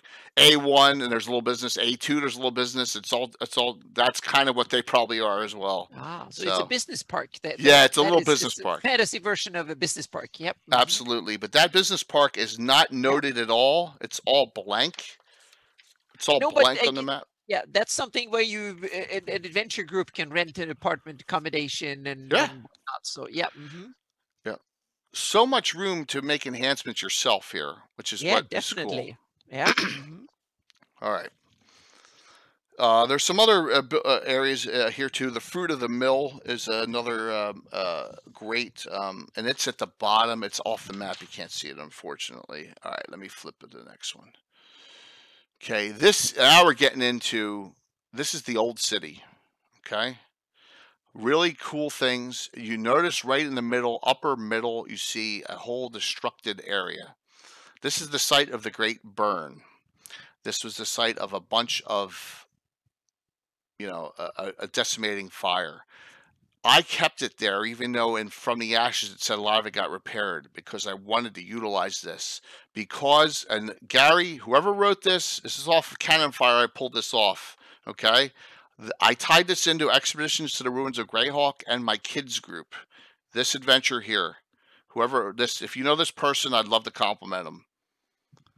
All right, it's called A Case of Measles, CGA1 by Brian Doherty. It's set for 5 to 7 characters of first level. It takes place, this adventure, so I'm going to talk about this next week too, takes place in the entirety of the Great Burn. It's a great little adventure. It's an entry level, perfect location to run the whole thing, and you can do it in multiple sittings. Really, really loved it. I was glad I found it, and I was like, oh wow, this is cool.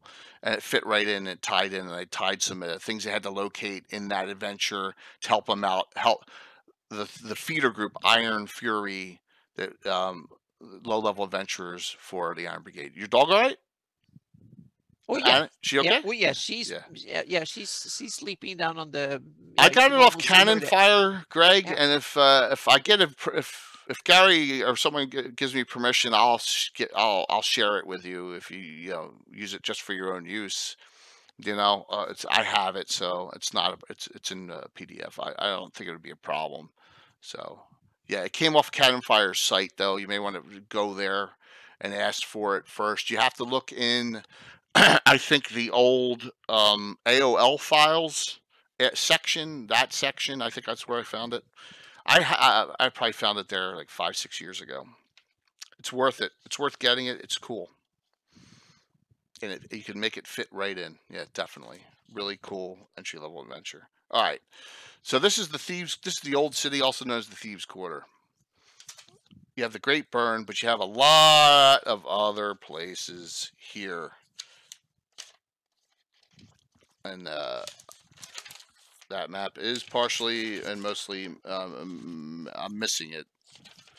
I'm missing like one piece of my map. Duh. Oh, there. Is it mixed in here? Okay. Some of the areas of note. The big red structure here in the middle. You see that, and that is T21. That's the Great Hall of the Thieves Guild, all those red buildings. Okay. right there, and that is there's an entire chapter dedicated to that in there. And did you find it? Oh, beautiful! All right, there you go. Gary gave you guys the link. Thank you so very much, Gary. That's great. And do you know him, Gary? Do you know Brian Doherty? If he did other things, I love it. So I highly recommend it especially for entry levels. But thank you for that link, man. He's a great contributor, Braji. All right, well, you gotta get him on our Discord, man. Get him on the Discord. That'd be awesome. I'd love to have him on too. So, okay, all right, cool. I'll look him up. Awesome. Above that, the blue building, you can see all the smoke and stuff coming out of the Thieves Guild. The blue building above that is Zorbo's House of Fun. Now, a lot of From the Ashes has that place burning down as well in a future adventure. During that, I like the place, so I didn't destroy it.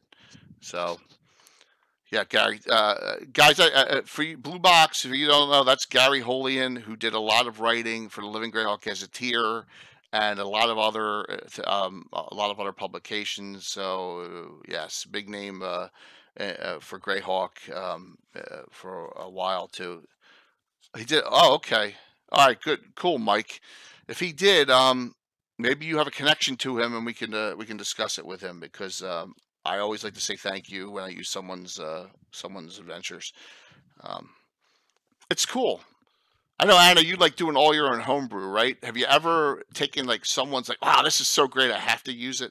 Oh yeah, I steal from everywhere, so to Yeah. speak, but I don't run it often as intended. I steal the pieces and Right. then I write my own chessboard, so to speak. I steal the pieces and then put them together. So I used a lot of fan, and I just say Greyhawk Mike Bridges has all stuff, and meaning that's something I will steal basically wholesale and use in my campaign. And I take these locations; they all exist in my sketch of Greyhawk, Cool.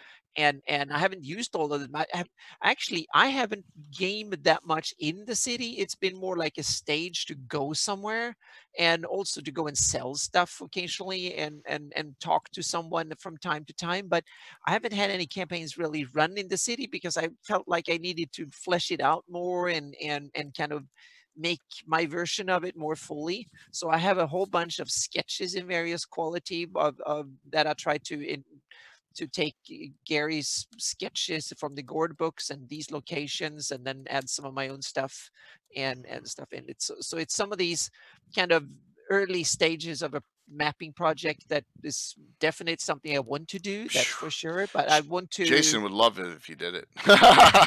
Thank you. Yeah, Jason Devoto would love. I don't know, Jason. I'm not sure. He's normally always on. Maybe he's not feeling well tonight. But man, he would, if that was ever like in detail done. Oh, I would definitely want to do it. There are two reasons. First of all, I needed to finish my Flanese map, the first one, and secondly, I want to have the skills, and I want the tools to be there to do it. And now the tools are coming, and soon. So I within next 5 years, I will definitely start it. So it's coming. Yeah, it's coming. So and because I wanted I want to have small 3D models of these buildings so you can see the city. Oh man, that would be cool. Yeah, because the city deserves a city map that is kind of that you can basically use as a battle map. And if possible, I would love to collaborate with someone who can do the interiors of a lot of these buildings. That's some of the awesome. And I have a few people that I collaborate with, because that's too much for me to do. There's some awesome tools to do it now, but meaning, and not all of them, but some of these locations deserve to have indoor maps and stuff. So meaning there is a bunch of people, 10 people, a 10 people team can work on a decade of mapping the city of Greyhawk in order to do it justice, so to speak. And I want to take all of the pre-existing material into account, and then try to make something that will be worthy of being a Hollywood set on a fantasy movie, because we have to realize that these books were made and back in the day when old Robin Hood movie with Errol Flynn was the epitome and top of fantasy, so to speak.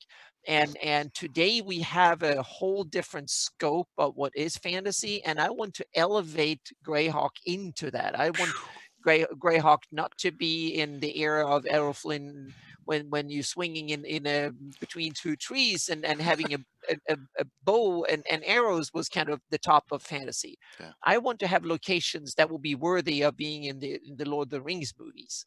That's where I see Greyhawk, so to speak. I want to have locations that are that kind of fantastic, but still based on all this content. So it's a balancing act, so to speak. I want it to be rooted in these products. So anyone who read this could feel like, oh yeah, that's the city. That's our Greyhawk, but it will still be fantastic and has potential and coolness and the looks of something that could be fit into the Game of Thrones or something similar. Yeah. It would do it. It would do it justice to do that. It definitely would. So Absolutely. that's the kind of scope I want to have it. Meaning, I want to stay. I will play homage, basically what Peter Jackson did with the Lord of the Rings for the movies. When I do a map of projects and so on, I want to do the same thing for Greyhawk, and to the best of my ability and what technology can offer, so to speak. That's the idea. Look what I found. Oh, cool! Found the missing part. Yeah. So what part of Greyhawk City is that? It runs from the southern river quarter all the way down through the slum and thieves quarter, which the next one especially here we go. Yeah. This one here. All right. This does not.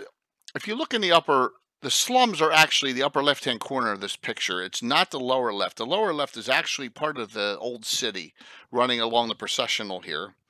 All right, which it doesn't look like slums at all, really. No, the slummy bits that are in the Gord books are kind of, they don't exist on this map. Basically, 2/3 of all the buildings that people actually live in don't exist on this map, because that's what all the cool points of interest and the various inns and seats of power and cultural buildings stuff, they are on the map. Yeah. But all the other buildings, all the small little bakeries and the slaughterhouses and people where people live and the slums and all that, is not here. And that's... I don't blame Diesel, because he just went off of this. No, exactly. Diesel exactly. What Diesel did is fantastic. Is all the stuff that what's missing is not. There's nothing wrong with what's there. It's just that there's a lot of things missing that isn't there. That's my only caveat for it. Oh, absolutely, a true point. Something. You see, there's a very large building here on this map. Like 2 long barn houses that goes, that is, as you come in on the left. Now, that's not, there's actually something before that. I have another one I'll show you. That's the city slaughterhouse. Oh, yes. Yeah. Mm-hmm. Right across, one on the right along the processional, you mean? The one that is like C-shaped barn.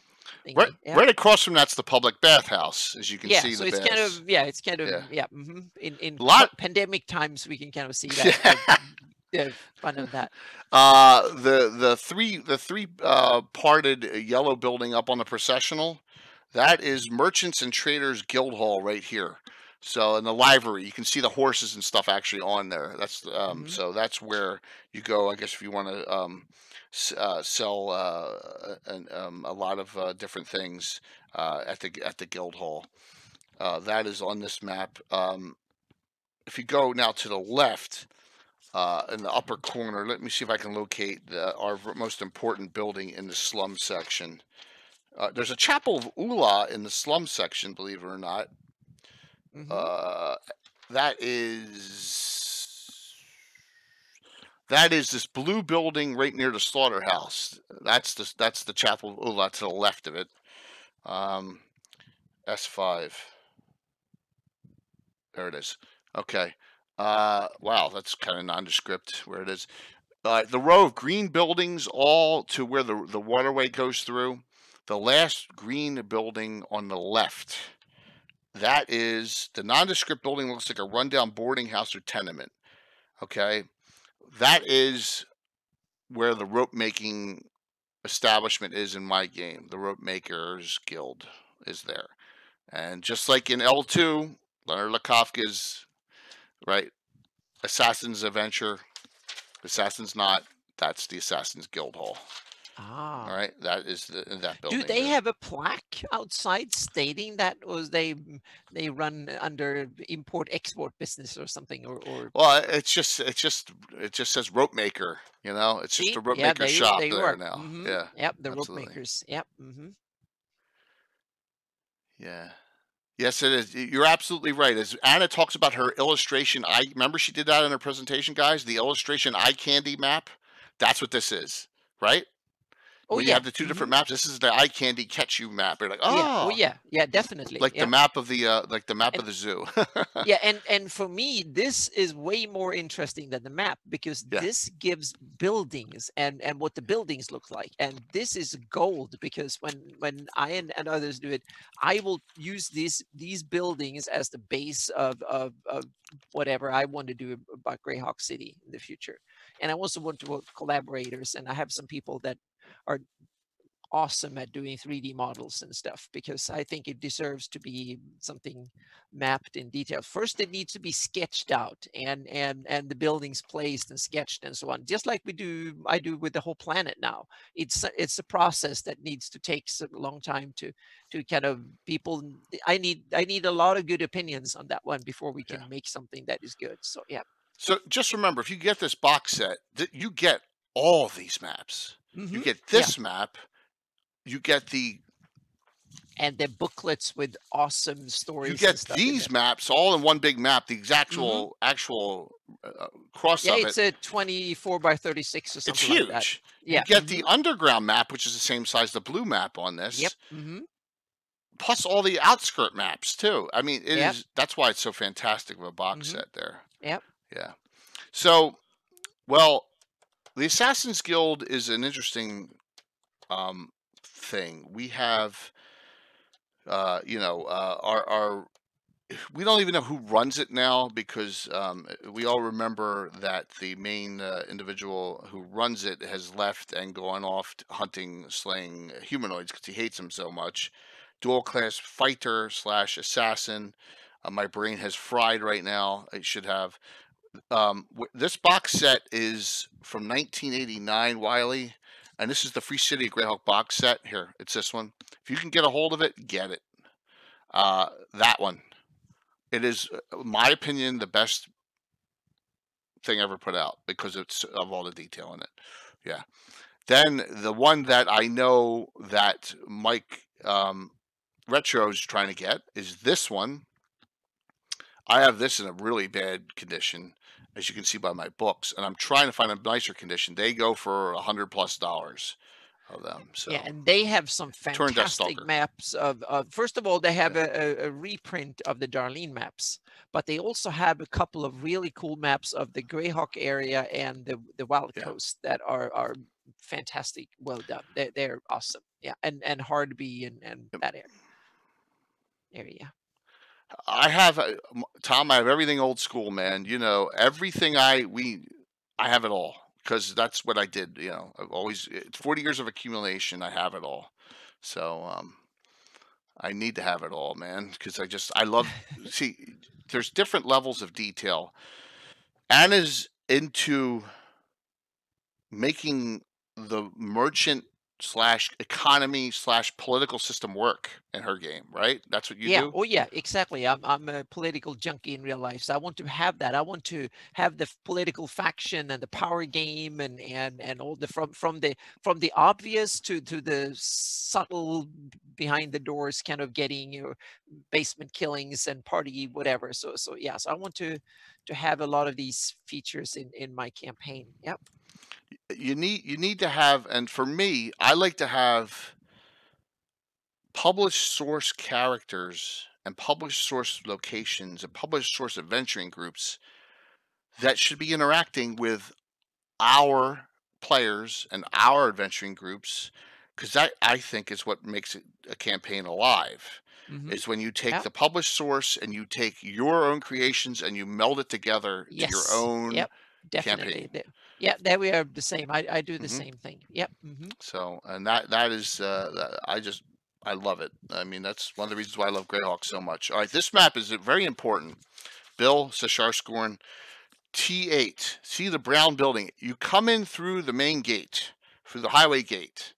The very first building on your left, you may find sitting there at the bar, if they're not in Narwhal, a priest, especially priest of Tritharion, a human, and especially priest of Clangeddon, a dwarf.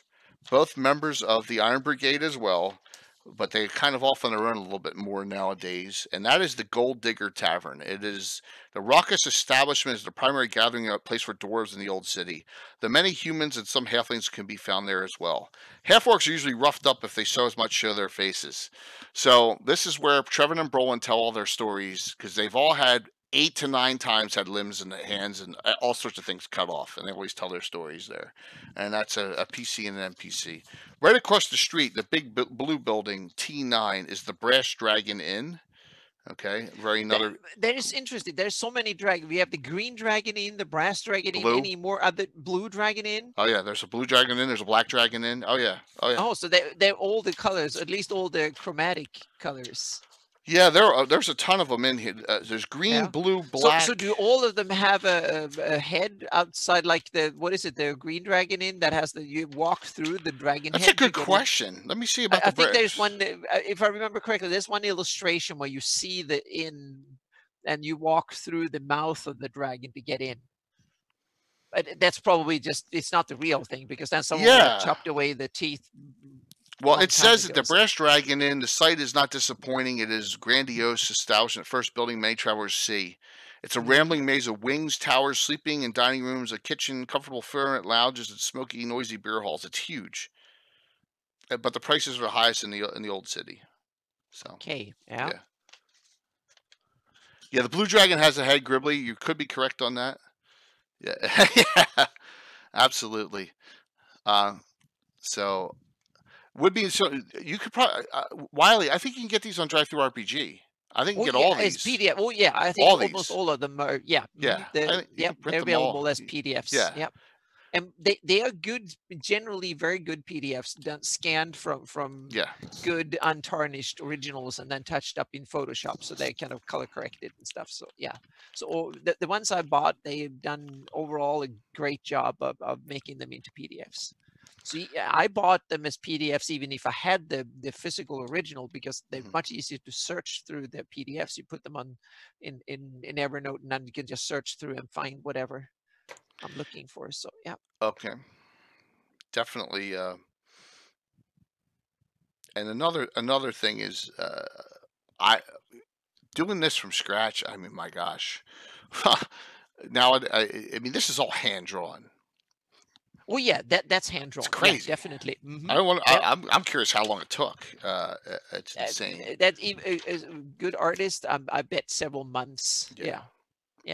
Some others on the other side of the street, locations on this map. You have Mama Esther's Bakery and Boarding House. That is the beige building at an angle here. If you go to the far right, you can see it's kind of like a V. That's there. You have the Hanged Man Inn is also on the map. Oh, that is the Hanged Man. I made a mistake. Mama's is off. Is the one beyond that, which isn't on the map. My bad. Sorry about that. Oh man. See, sometimes I get them all confused. But there is something for everyone here in the city. So okay, one more second here. Let me go to the next one. Okay, outside the city. I want to talk about that real quick. There are even places of note outside the city of Greyhawk. You have here the Lord Rainwright's Manor to the top. Is they make the finest, I believe, carts and tacks, right, for horses. Yep. Here. And I love that. Oh, we go to that afterwards. Sorry. Oh, go ahead. Yeah, I was thinking that cool little circle of stones outside. Oh yeah. Yeah. That is the stone ring. That is the Druid's Gate, and that is that is the reason I use for Alan's character Ursulam. The fighter druid was visiting that, and then he heard of, because why would he be just wandering around? So, yep. But there's a bit of yeah, the hang. Do you know anything about the stone circle there, Anna? No more than that. Since Druid is I call it the old faith in my campaign. So it's the old faithers that live in the city. They go out there to kind of recant themselves with wilderness and their faith again. So yeah. Well, here's what it says about the stone ring. It is an ancient site predating the city by an unknown but extremely vast number of years. While far Yeah. from unique in the Flan, as such rings form a central feature of the Druidic faith. Now, a character standing among the central stones of the arch can speak, act, and think without being observed by any other magical means. So it is a scrying negative location. So that is pretty neat that is outside the city. And I don't think the building below that little estate there is noted. It isn't noted whose that is right below there. So there are a lot of locations outside. And I think I have one more. So does anyone know where the stones in the stone ring came from? Well, once again, it's kind of almost like Stonehenge is to the British. It's an old Flan site, so to speak, with the old faith. So there probably been druids worshiping there for hundreds, maybe even thousands of years. So it'd be Obadiah, or one of those. Beori and the old Flan gods. Yeah, absolutely. And they're all over the Flanage, and there's a ton of them in the Vestry Forest, all over the place too. So it is a cool thing that was placed there. All right, so up here, I had to show Shacktown. Yes. Yeah, I had to keep Shacktown. If you ever run the Falcon series, which we did, and remember we did Return of the Falcon in our fundraiser. I looked back. We did Falcon's Revenge, Falcon Master, Flames of the Falcon were number 360, number 361, and number 362. So they were a long time ago.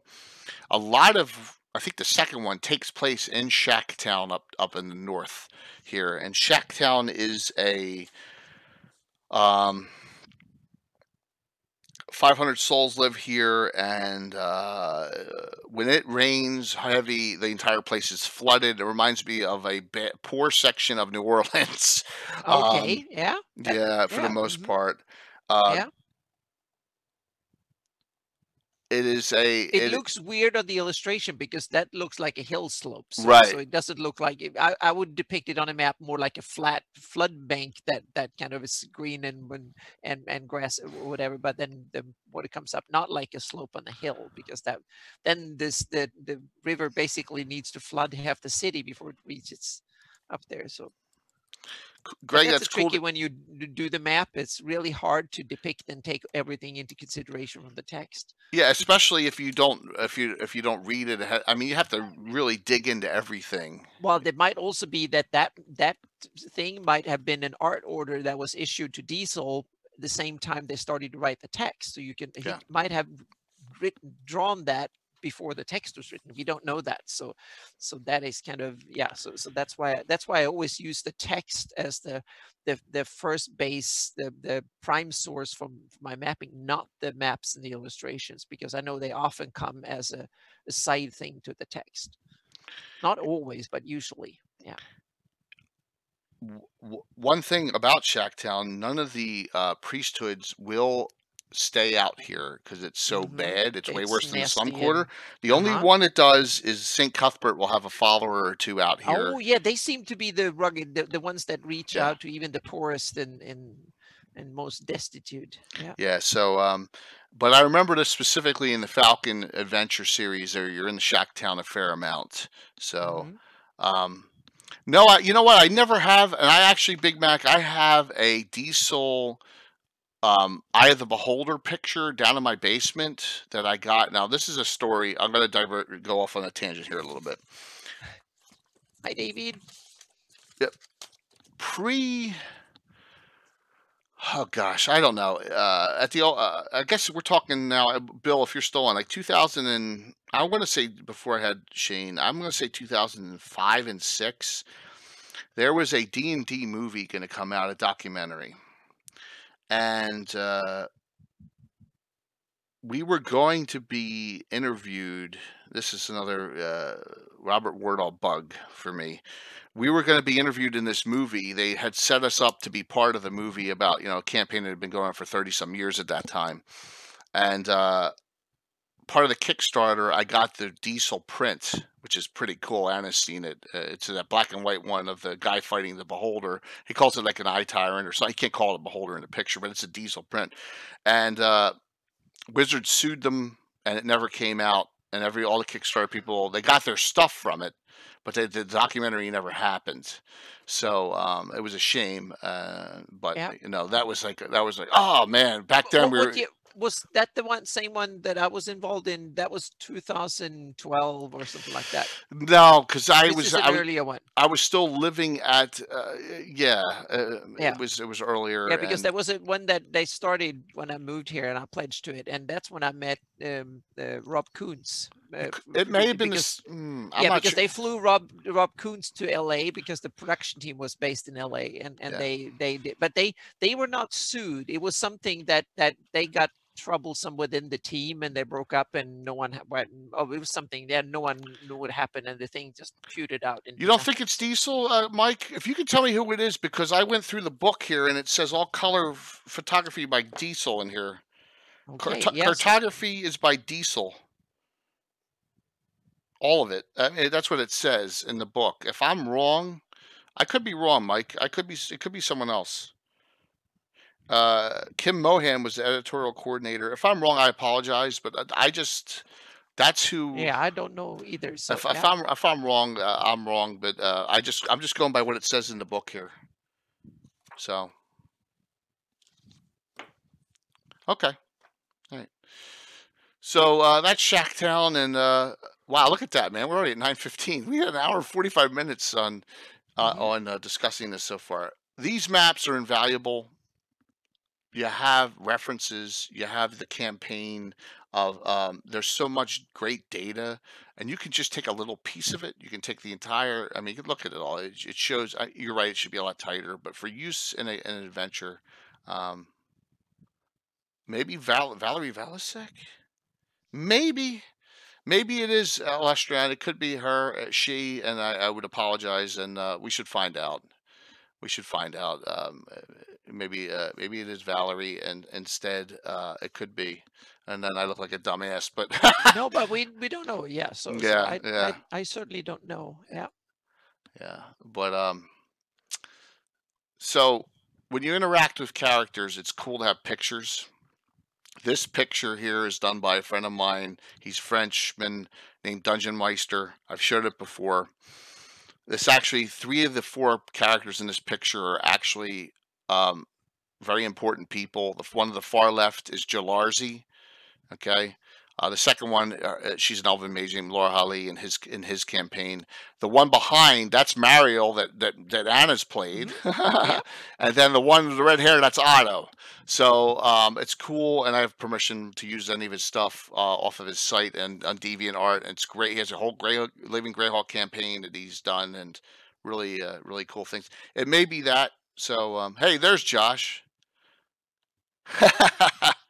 Yeah, well, we already had the Thrommel discussion, so let's today, and this is part of the blue underground map, which links the Assassins Guilds to the Crypts to the Thieves Guilds, and a lot of the sewer system on here. You get that map as well, and then there's the Lord's Tomb, Crypts.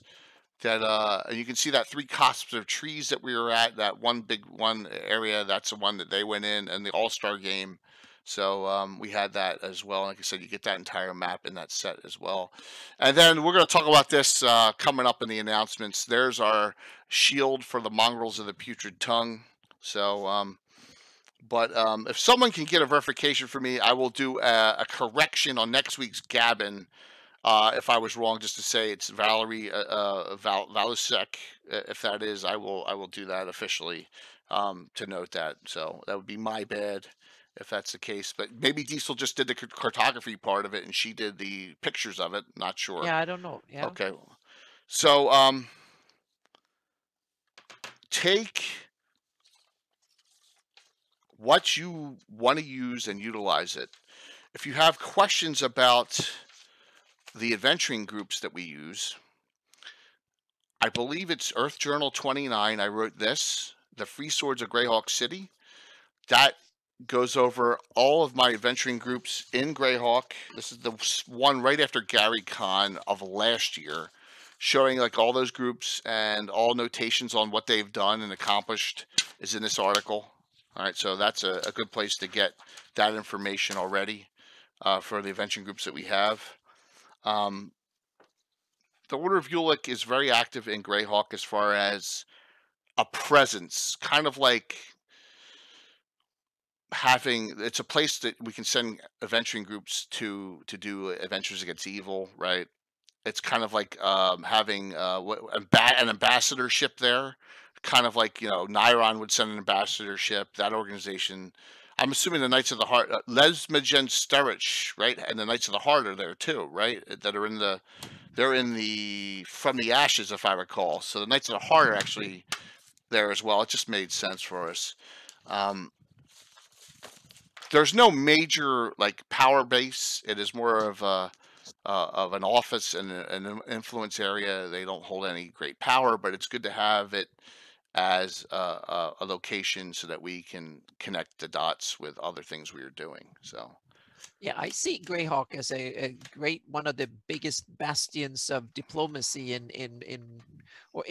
areas of diplomacy for several reasons. One is location. It's in the middle of the setting, meaning it's in the middle of the subcontinent, so everybody has a reasonable chance of getting there. And secondly, it's also a small city-state. It doesn't have a large empire, and also based on trade, meaning they get connections with everybody. So, yep. So I see it as one of these kind of natural diplomatic centers, so to speak, where various powers can meet in secret or openly and discuss with each other.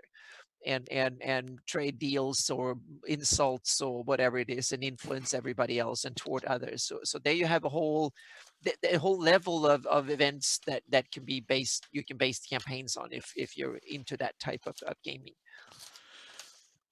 It is done so well, in my opinion, that you can do campaign adventuring based in Greyhawk.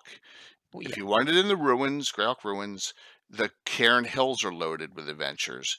Hardby South is loaded with adventures. The Aber Owls to the east, right? Ghost Tower Inverness isn't far away, right? There's a whole bunch of adventurers all in the area.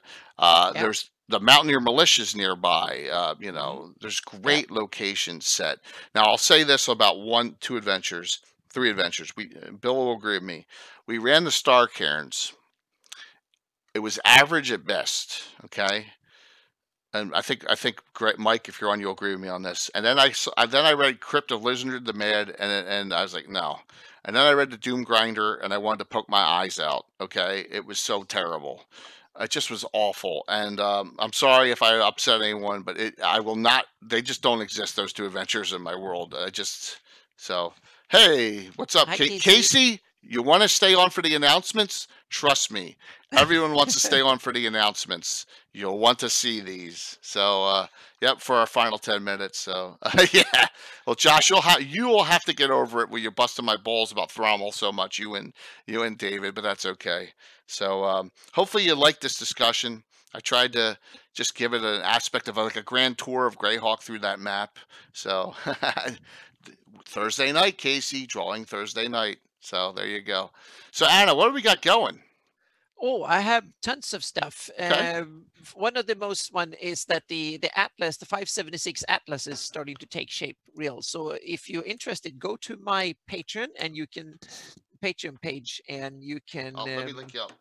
Yeah, I can copy that here. I got you. Yep. So there I have some examples of the page layout. So my Patreon members have been very, very helpful in giving me advice and where to point it. So no, you don't have to be a patron because during this whole pandemic tragedy, all the Patreon posts, all the content is available for everybody. during the whole thing, so everything that I produce for Greyhawk will go straight out to everybody. So but I'm so grateful for anyone who still has the possibility that can pitch in a few bucks, because that's why I don't have to desperately go out and try something else to do, so to speak, while it's so that literally keeps my computers running and me at the desk. So I'm very grateful for, and so far I haven't lost any really. So I'm really, really pleased. So until this pandemic get over, then everything will be posted either it will come on my website, but it will go to my Patreon page, and all the posts will be public there. And there is the example of the layout of the Atlas pages. And next will be, I worked on how the actual pages will spread out, how to divide up the big map. And it will be probably around 70 pages. And then plus some overview maps and legends and stuff. So it'll probably be somewhere in 80, 90 pages or something like that, Atlas, when it was, yeah, we'll draw maps for food. Yes. Mm-hmm. Yeah, that's the idea. Yep. So there will be the Atlas. I think it will be a really cool one. So there will be, yeah. So I will. The layout is going to get. It's getting done, and now we'll start producing the pages as soon as we have a overview map for XP. Yeah. Mm-hmm. Yeah. That's a good one too. Yep. And treasure loot. Anna's gotten a lot of good treasure and a lot of XP in a couple of adventures she's done recently. So yeah, so I leveled up now. Yeah, I leveled up. So yeah. And that is where, and also I have another secret project that I haven't spilled out what it looks like yet, but I've talked about it a few times. And I'm doing as part of doing the GIS version of my Flynese map, because I want to move all of it over to GIS. And that means that I want to do detailed maps, and I want to do iconic locations and all that. And that means I want to have a base map of the elevation of the continent. And that ties into the Earth mapping too. So I've been working on that. When you see me looking at my other monitor here, that means that I've been working in World Machine to create a base map in a 3D elevation base map for the Flynese. And that is coming along really well. So there will be a blog post in the next couple of days where I detail how that is going, and there will be examples and some source files and stuff for that too. So that is a lot of cool things coming. So that's a base thing that will be beneficial for mapping like 10 years forward from now. So it's one of these things that it's not that pretty to look at, but it's very significant step it's a building block for basically all my Greyhawk mapping going forward. So it's so I can kind of go in and detail it. But so it's kind of really cool to see. I'm right at the moment, I'm working on the Carnalian Mountains that are the next to between High Folk and Foriundi and Viluna.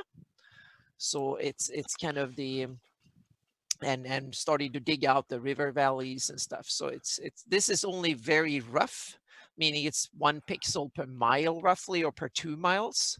But then what I'll do is that I can take small pieces of that and bring it into Gaia or World Machine again, but probably Gaia, and then detail it into whatever resolution I want.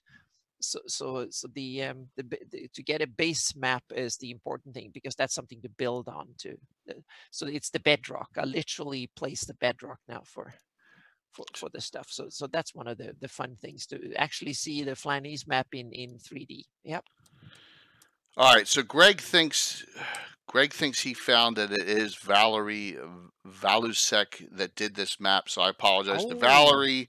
It's not a Diesel map because of he's doing some research into it. I really appreciate that. So I wanted to say sorry. Yeah. It's not Diesel who did that one map that I showed. It's Valerie Valusek. I've never heard of her. But that doesn't mean that she hasn't done some great work that I just don't know. But so my apologies for that.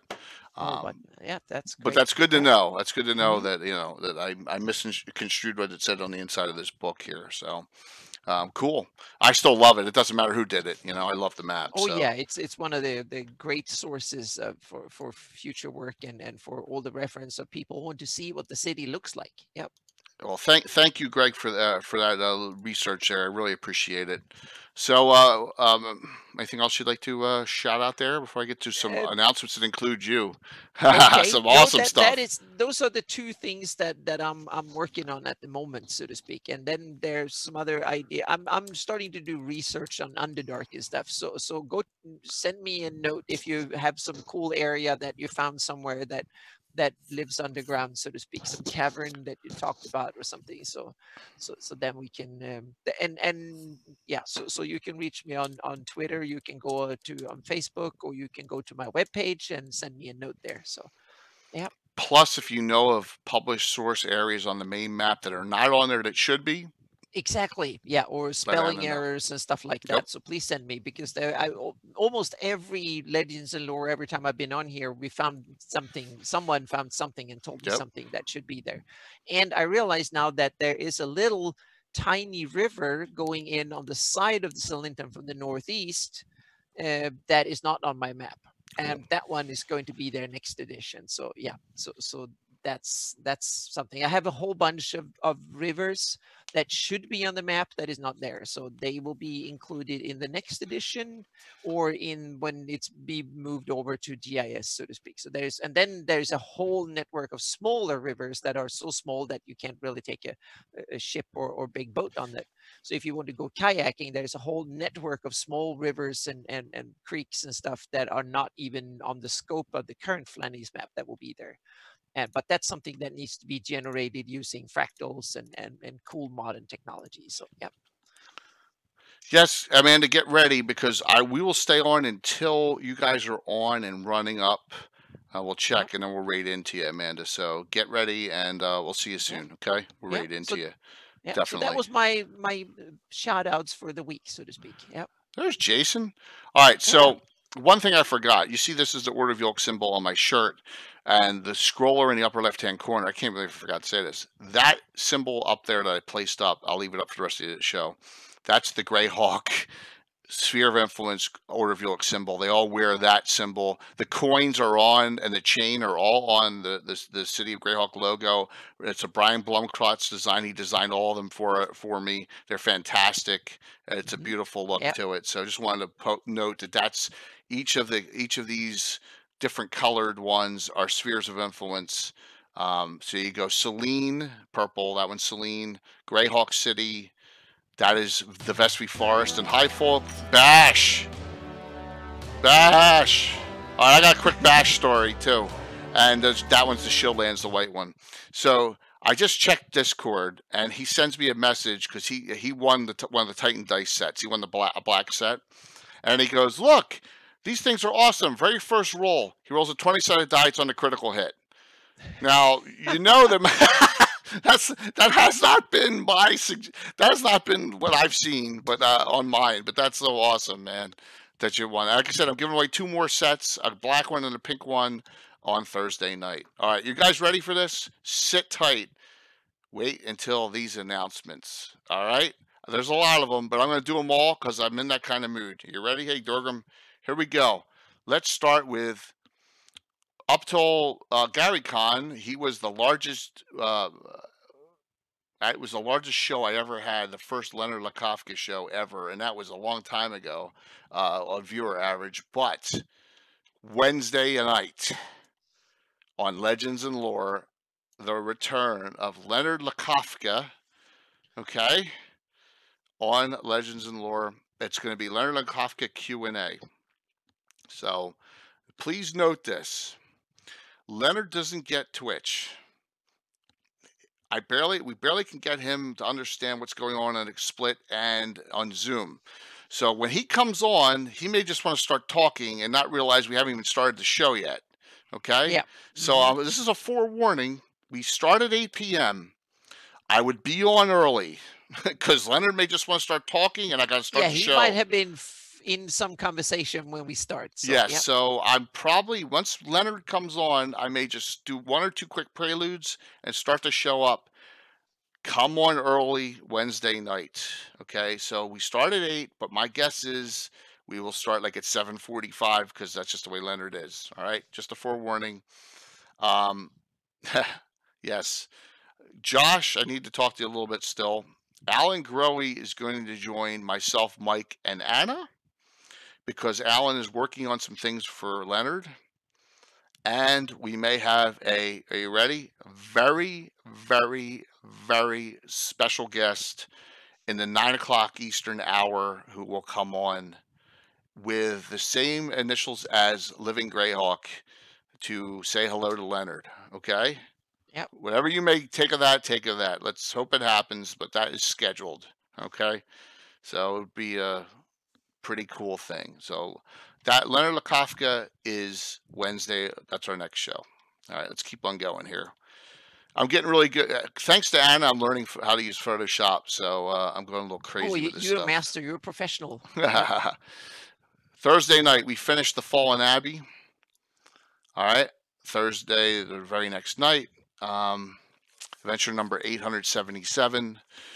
So we are running with the Night Stalkers, and it's been overtaken by demons. And there's St. Julian's hammer. They're trying to locate a demon slayer hammer, and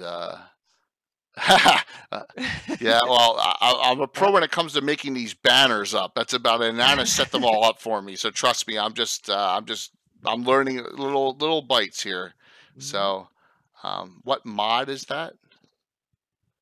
What does that mean? What mod? That's photo module. The one on the right. That's the Fallen Abbey. That's by Creations Edge Games. It's $1.50 on all of them. It's old school. I use a lot of them as fillers when my brain is fried, but I modify them greatly. So go to Creations Edge Games under Old School on Drive-Thru RPG, and he's got about 30 or 40 of these, and they're $1.50 each. They're great fillers. I've done on streams about 6 in the last 2 years on live streams. I use him as a lot because they fit in the Greyhawk. I can fit them in perfectly. This one is on the County of Ulek / Duchy of Ulek border. That's Thursday night. Let's keep on rolling here. Saturday night. Are you ready? You should be ready for this, Gary and Will and anyone else. Look at this.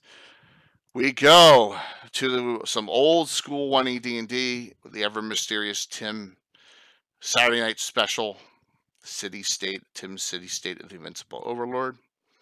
Okay, that will be our Saturday night special at 7 p.m. Eastern. This could be the first time in 30 years of gaming that my character, I actually play, I don't DM this, which is great, I get to play. Dervilia may actually meet the Overlord for the first time ever. And this is going to be remote played, so this will be a pretty cool thing. Oh, Gary, I have a surprise for you. Just wait. I have a special surprise for all of you. What level PCs? Dervilia's 13th level Cavalier. Most of them are between 9th and 11th level characters. All right, it's a high level adventure for us for 1E.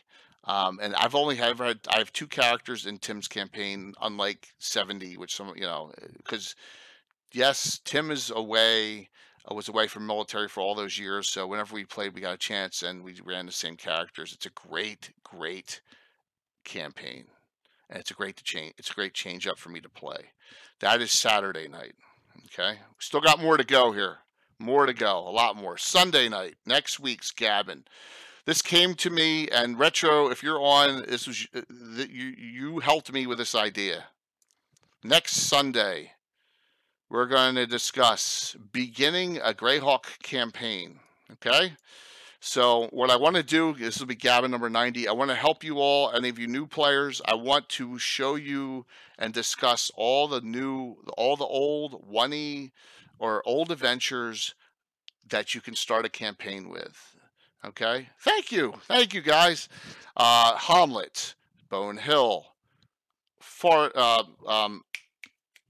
Saltmarsh, right? The Case of Measles one now that Brian Doherty. There's a whole bunch of them out. Against the Cold of the Reptile God. There's a lot of them. With Orlane and stuff. So, yes, everything goes on the YouTube, Mac. Everything, every single show I've ever done is on YouTube. Everything. So you're good. And there's a Gabbin folder and there's a Legends of Lore folder. So Yeah, thanks, Greg. So that is next Sunday, and we'll go over. And I may go over a lot of Dragon Magazine ones, Dungeon Magazine ones that are first level, and I'm going to try and help you guys out with some variety. All right, so yeah, there's a lot of great things. There's a whole bunch of wonderful places to find these, and I'll bring out a bunch, and hopefully you guys can help me and help everyone else and bring out some of the ones that I miss that we miss in this discussion. So I think, and Jason Zavoda is going to come on and help too with that one too, and Anna will be here too, and whoever else, we'll have a good crowd for that. All right, I'm not done, because the week after Leonard has already been announced for the next Legends and Lore. We're doing 2 Living Greyhawks in April. We have 2 gentlemen coming on from the Zyfe. Okay, thanks to Casey. We have John Dawes and Chris Slater coming on from the Sultan of Zyfe Living Greyhawk. Okay? So we will have another. So we got content already booked way out. And this is Wednesday, April 29th. Okay? Yes. Trying to get it all together. Trying to make it all nice and fun. And that, Greg, that chariot is so awesome. It's one of my, it took me 2 years to find that piece. So I am excited. Yeah, Mike, see, you didn't even know about this, Mike. See, we got another one lined up. All right, but let's put a little cherry on the Sunday to end this off. Let's look down the road. 3 weeks from yesterday, what's going to happen? Are you ready? Are you ready? Our next Greyhawk All-Stars will be the Living Greyhawk All-Stars event. The name of the adventure is The Mongrels of the Putrid Tongue.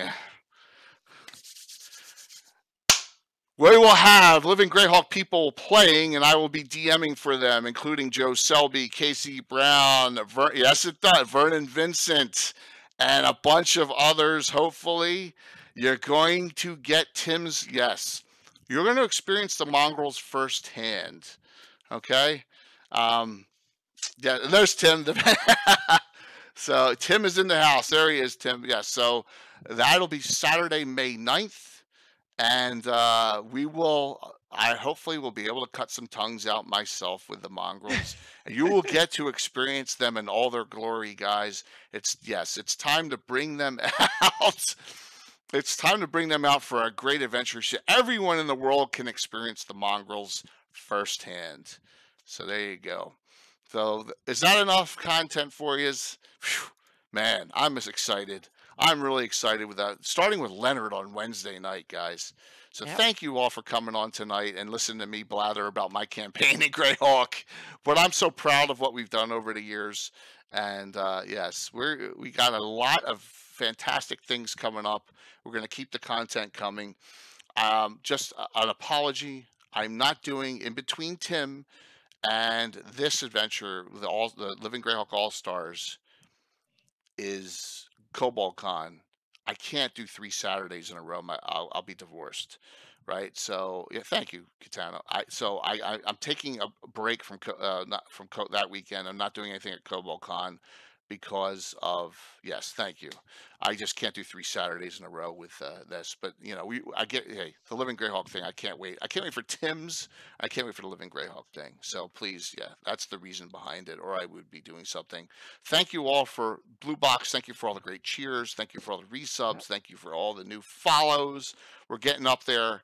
I'm really, really touched by the amount of followers we have now, I think. And I know, Anna, once again, I'll say... Thank you so much for having me on the show tonight. Yeah. And thank you, everyone. And thank you, Tano. Thank you so much. I love you all. It's so much fun to have, now, especially now when you're sitting at home and you barely meet everyone. You're my dearest friends now. It's awesome. So, and you make it possible for me to get a chance to have the software and computers and stuff to work on this. So it's awesome. Yep.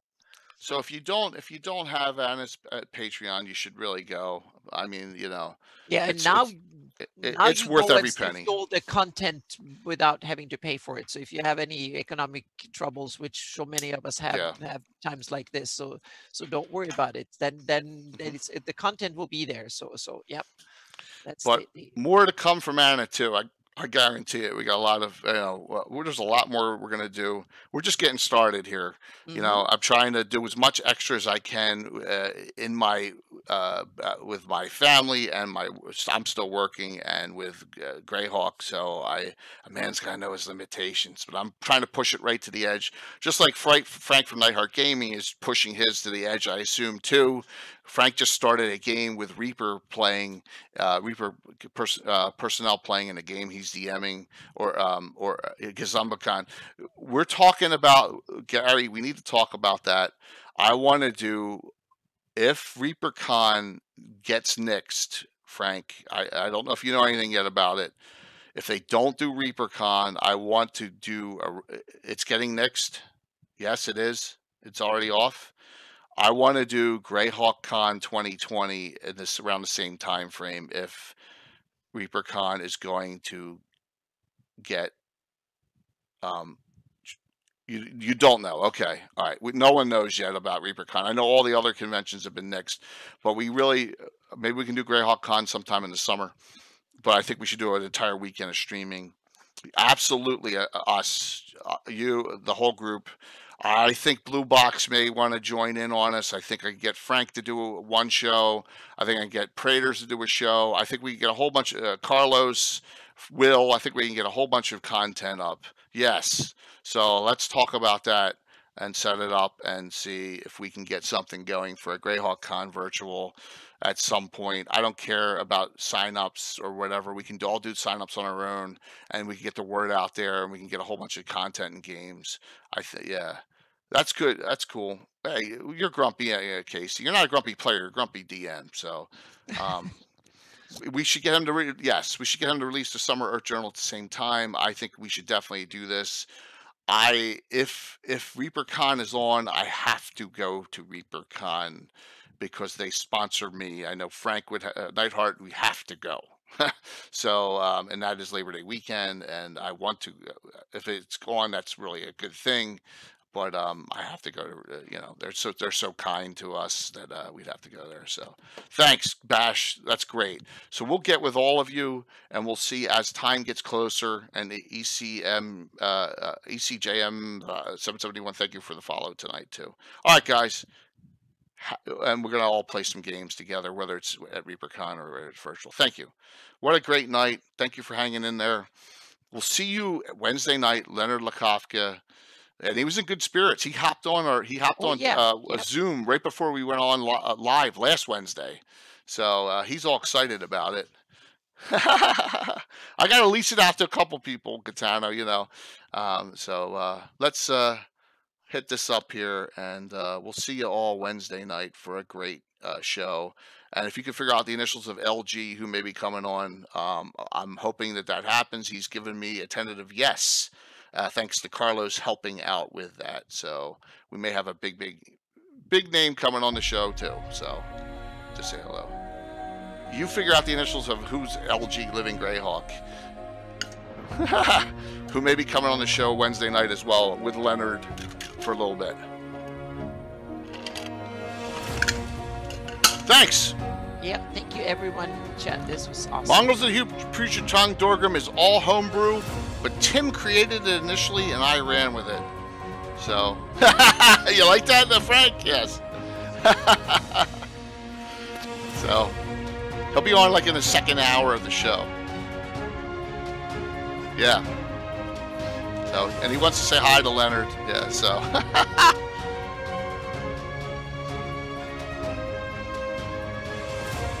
Yeah, we're getting off. So thank you all. Ah, nice one, Anna. Really nice. Yeah. It was a little bit of help to ask you some questions. But it's fine. Yeah.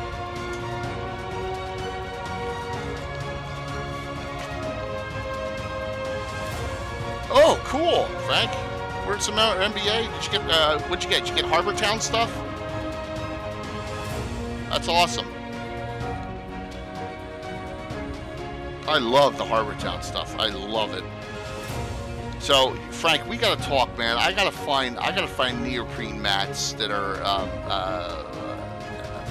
what's the one? LGS. There's one called FGS or whatever, but it's all Warhammer. It's all city-based stuff, you know. I gotta find something. Oh, cool. Which Gold Series building is it? I love the Gold Series, all inside. Blacksmith or the house. There's a little house too. Harbor Town is the shit. Oh, the blacksmith's awesome, man. You'll love it. You'll love it. It's a great piece. It's a great piece. Here, we'll go to them right now as we're talking a little bit. I'll turn the music down a little bit.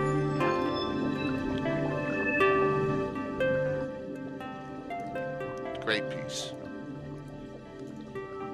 Yeah. Worth getting every bit of it, Frank. Worth getting. So.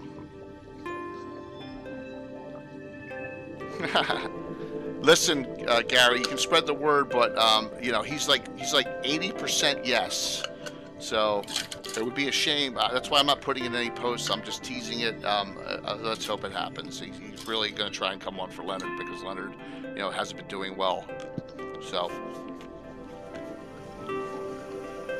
yeah, I have those wood stacks, Frank.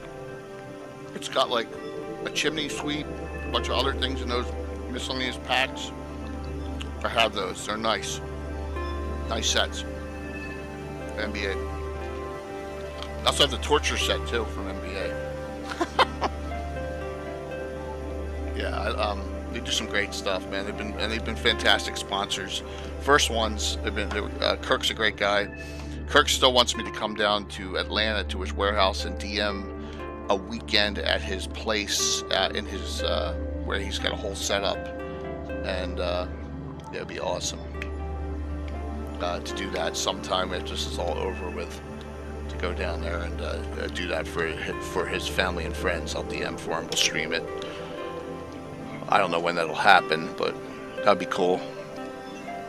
So, China, got any other parting gifts as we're hanging?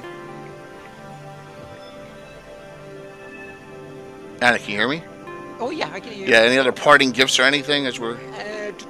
Well, there will be more work on the layout of the continents too. I'm starting to dig into climate and stuff on that one too, so that will be some things coming up, because that's another one that needs to be kind of evolved slowly and steadily into something that... Oh my God, you're right. I forgot to rate Carlos. Holy shit. Yep. Yes. Oh my God. Oh my gosh. It's not too late, so that's good. Oh, Gary, thank you, man. Holy shit. Yep. I completely... Yep. I'm sitting here and I forgot. Oh my God, thank you.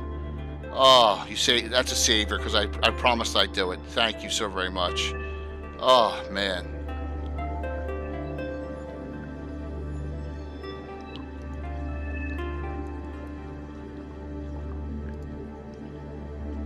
All right, here we go. Going in. Yep.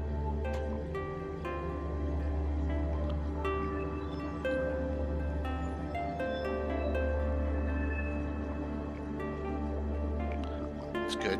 28's a good number. Going in hot, guys. There we go. Have a good one. Bye. Oh my God, I'm so glad that he. Yeah, I forgot about that too. Let me go over there. Shut this off.